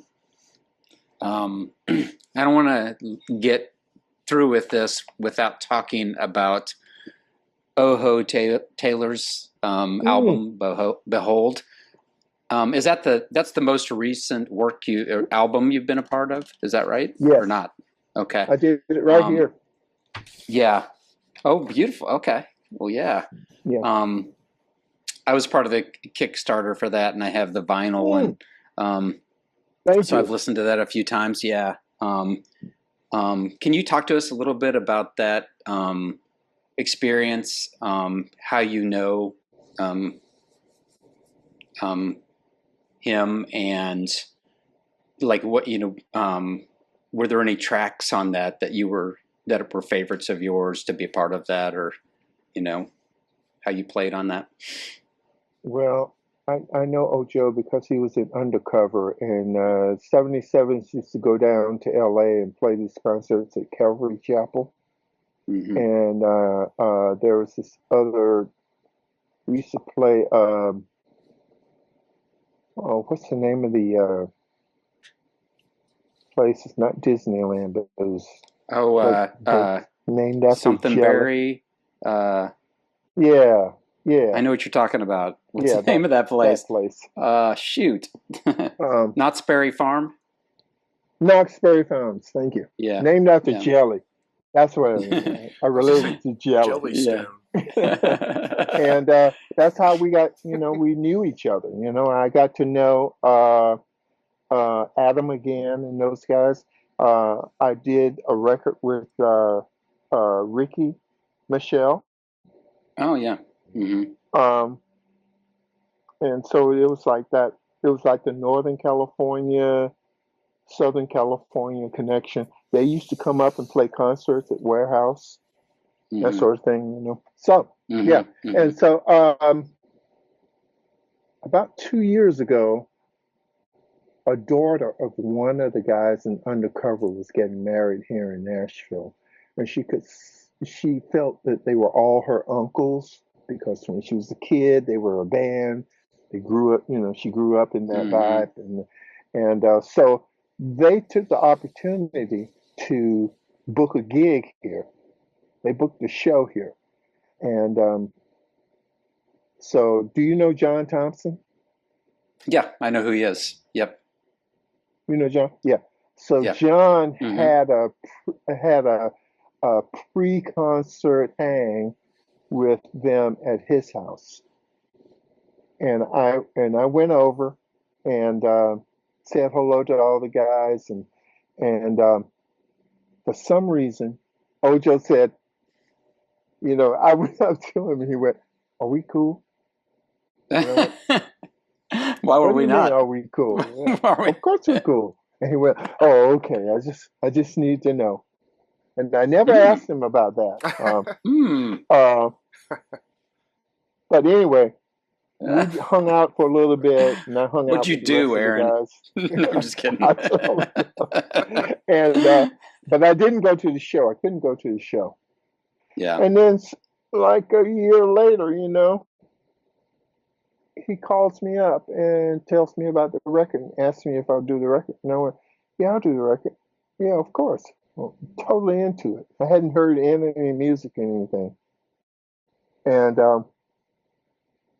he says, I think it's like March, maybe in April. He says, I got 6 tunes. I have 5 tunes, maybe 6. And I need them finished by the first week in July. Okay. So he sends me these songs and I listen to them all and I figure out where to start and which song to start with. I mean, I had total carte blanche over this thing. There were no rules and regulations or anything like that.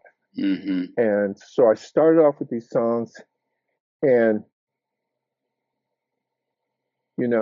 I'd be sitting here listening to them. I listened to them, and then I called my wife down here to listen to them, and she was going, "It's so dark." Yeah. And I went, "Yeah, but I love it. It's pretty dark." Yeah, but I like that."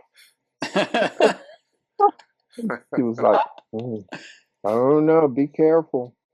I was like, "Careful of what?" And so it was great. There's one song that's my favorite. I can't remember the title now. I don't know them all. I know Altars. I like a lot. Altars. Oh, I love that Altars song. is my favorite. Yeah, that one stuck out to me just right away. In Altars, he had this programmed drum thing.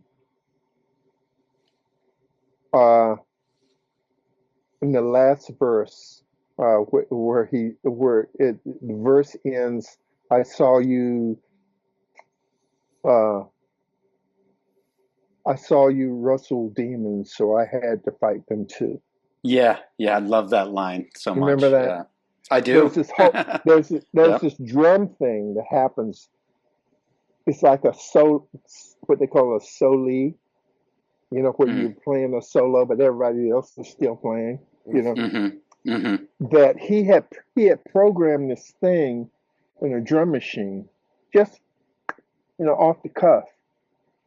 And I heard that, and I went, and I kept listening to it, because when I was learning the song, and I kept coming to this part, and I was going like, man, that's pretty cool.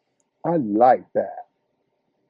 And so I had to learn it. I wrote it out and I learned it. And then, and I played, and then it took me a couple of weeks to play it with a metronome and memorize it and get into that vibe. And when it comes out of that, he goes, I saw you wrestle demons, so I had to fight them too. So just before that, it's just a big diamond. I saw you wrestle diamond, so I had to fight them too. What do you do after that? Fight them too. Muhammad Ali. I don't know if you remember what happened after that, but it's triplets. It's triplets. It's like do do do do do do do. Perfect. Yeah. You know, that's what that is. Yeah. I saw you wrestle demons, so I had to fight them too. Do do do do do do boom. Right back into the chorus. You know, that was my favorite thing of all, because I lost more sleep over that just one song. Just trying to get it right. Yeah. Just trying to interpret it. Yeah. Correct. What he programmed. Correctly. Yeah, and the feeling of it and the darkness of it, because it is dark, you know. Yeah. And I think I even tuned my toms lower or something, because it couldn't be any that kind of brightness to it, you know. It had to have the snare attack and cymbals. All my cymbals are pretty dark anyway, because I just love dark cymbals. I don't like really bright cymbals.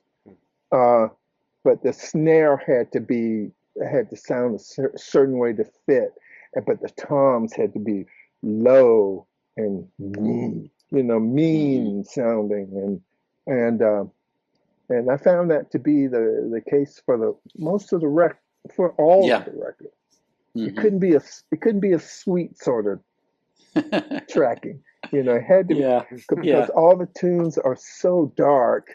And it comes from a point in him, it's his life experience, you know, and it's all the things that affected him to bring him to this point. And it was all really bad, sad stuff, you know. And so getting into it, I had to get into it with him. Yeah. I lost a lot of sleep during that record. Yeah. It's a great record, though. Yeah, just trying to think about, okay, how are we going to convey this? You know? Are we going to? Yeah, I love that. I think it came out beautifully, you know. Yeah. And even though there's darkness, there's hope in there, you know. Yeah. So I think that's the perfect mix, you know. The hope comes in the last tune. May it be so. Yeah. That's the one that's got the children's choir or something in the background. I love that. Yeah. I went through that. I was listening to that, and at first it was like, nah, I'm not going to touch that. But I didn't tell him that. And I just kept listening to it. And so I went, okay. And so I got two samples. I got a sample of a huge orchestral bass drum and a gong in the same tuning. I think maybe B flat, something like that. And I have these finger bells that I got years ago in this little town in California. They're Buddhist temple bells, finger bells. They're and you play them when you want to it's time for contemplation. Mm-hmm. It's like, ding! Mm-hmm. You know, Mm-hmm. that's how they use them Yeah. in the temple. You know, it's time for contemplation. And so I got those three things, and I put them on the track.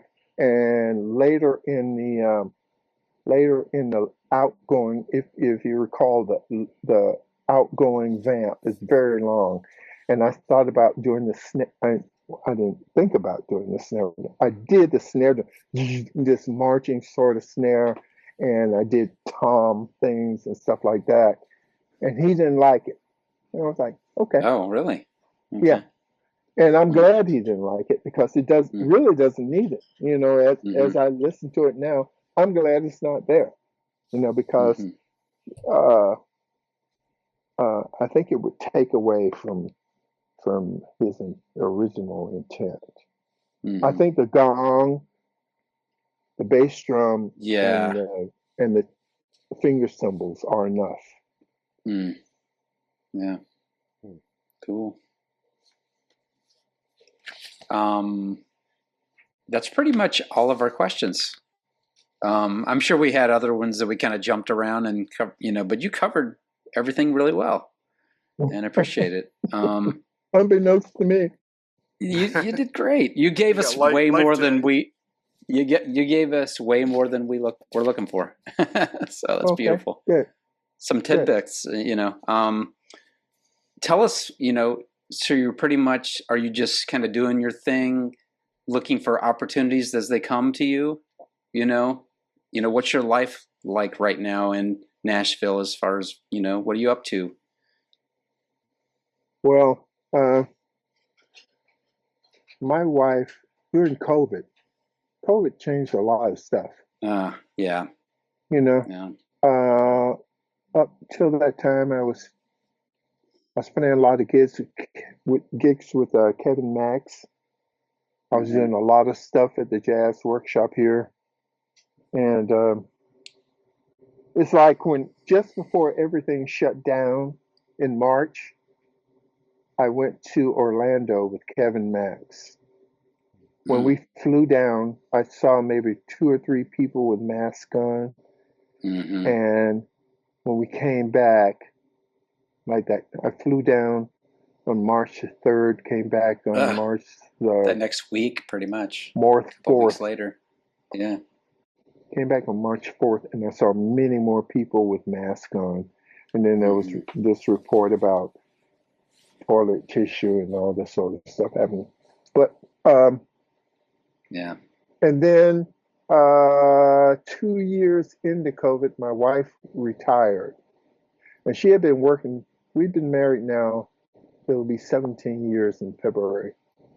She had been working from home all that time. Mm-hmm. We got married in 2009. And so she'd be working from home. She'd be working. I'd come down here. I'd play, do whatever. I'd go hang out with friends or whatever, and until she was done working, and I'd be here when she was done working. And then she retired. And once she retired, she was always here. Always here, yeah. And yeah. we started hanging out. It was great. That's awesome. It's still what we do to this day. We wake up and figure out what Obviously, we want to you do. guys enjoy each other. We have a great time. We have a great time together. That's beautiful. So, I don't. Before that, I would be contemplating, or like, what's next? What's the next gig? Can I get this gig? I auditioned for Tower of Power once, back in 2013, I think it was. It was just for a very short stint while Dave Garibaldi was having hip surgery. But when we went out to California and I auditioned, I didn't get it. But it was like some of the greatest 15 minutes of my life. And so now, I don't worry about it now. I don't think about it now. There are days I don't even come down here. Yeah. And that's good. I think that's great. We want to wake up. Yeah. It's great. We go do what we want to do for how long we want to do it. We come back. What's for dinner? I don't know. Yeah. You know, we go to each other's doctor's appointments. You know. Yeah. Yeah. So it's very cool. It's very cool. There's no anxiety. There's no pressure. No. Yeah. Pressure exactly. about playing and having to get a gig and all that sort of stuff. I mean, we do very well in our retirement stuff. I'm so happy for you. And we live in East Nashville. It's the hippest place in the South. You know, just when I moved here, it was like you have to think twice about standing out on the porch because you might get shot at. Yeah, but it's changed a lot. Now it's gentrification. It's all changed now. For sure. Property values are up. They're building a big, beautiful stadium here now, which is going to raise our property value. I saw it when I was down there. Yeah. So it's all good. Life is good. We're both in good health, and it's great. Well, it's been great talking to you. It's been great getting to know you a little bit and hearing your perspectives on all the bands you've been in and your experiences with the Temptations. And I mean, you've had a pretty amazing life. Yeah, it's been something I would never planned. It's all by the grace of God. And what He had planned for me. Yeah, beautiful. Well, thanks for your time. Well, thank you. Thank you for your interest. It's been a pleasure. It's been a lot of fun. Likewise, very much. Well, I'm gonna leave you to the rest of your evening. It's getting late. You're in Nashville, so you're on Central Time, like I am. What time? Jim is on. Jim, it's almost 10. Almost 11. Jim is on. Yeah, Jim is on Eastern Time. A little later for him. Yeah, I'm good. I go to bed when I want to, and I wake up when I want to. So I know. We're all good. I'm looking forward to that day. Hey, I'm telling you, if you can live to 65, well, I don't know with this current administration what they're going to screw up. But, you never know, right? Might be right now, might be 70. Right? Oh man, yeah. At 65, if you can live to 65, you get a lot of free stuff. Oh, is that right? Okay. You get a lot of 10% discounts, free stuff. It's like free gym memberships that you've been paying like $250 a year for.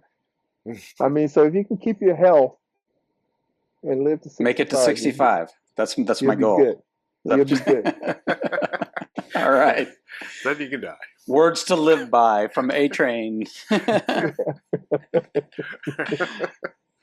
Hope we go further than that. Yeah, I hope you go, but get yes, yeah. You got to get there and then go beyond that, right? To enjoy the rest, all those freebies. And it's all good after that. All right. Well, thanks again. Hopefully, we'll get to talk to you again sometime, and we look forward to whatever project comes your way. That somebody say, "Hey, come do this for us." Yeah. So. Yeah. All right. Yes, definitely. Yeah, man. Thank you guys, and let me know when the finished product comes out. Absolutely will. Yep. Okay. All right. Take care of yourself, man. You too. Merry Christmas. Merry Christmas to you. All right. All right. Bye. Thank you, guys. Yep, see you. Bye.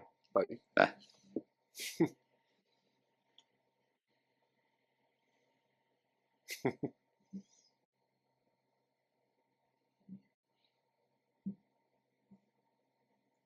Hey. Good.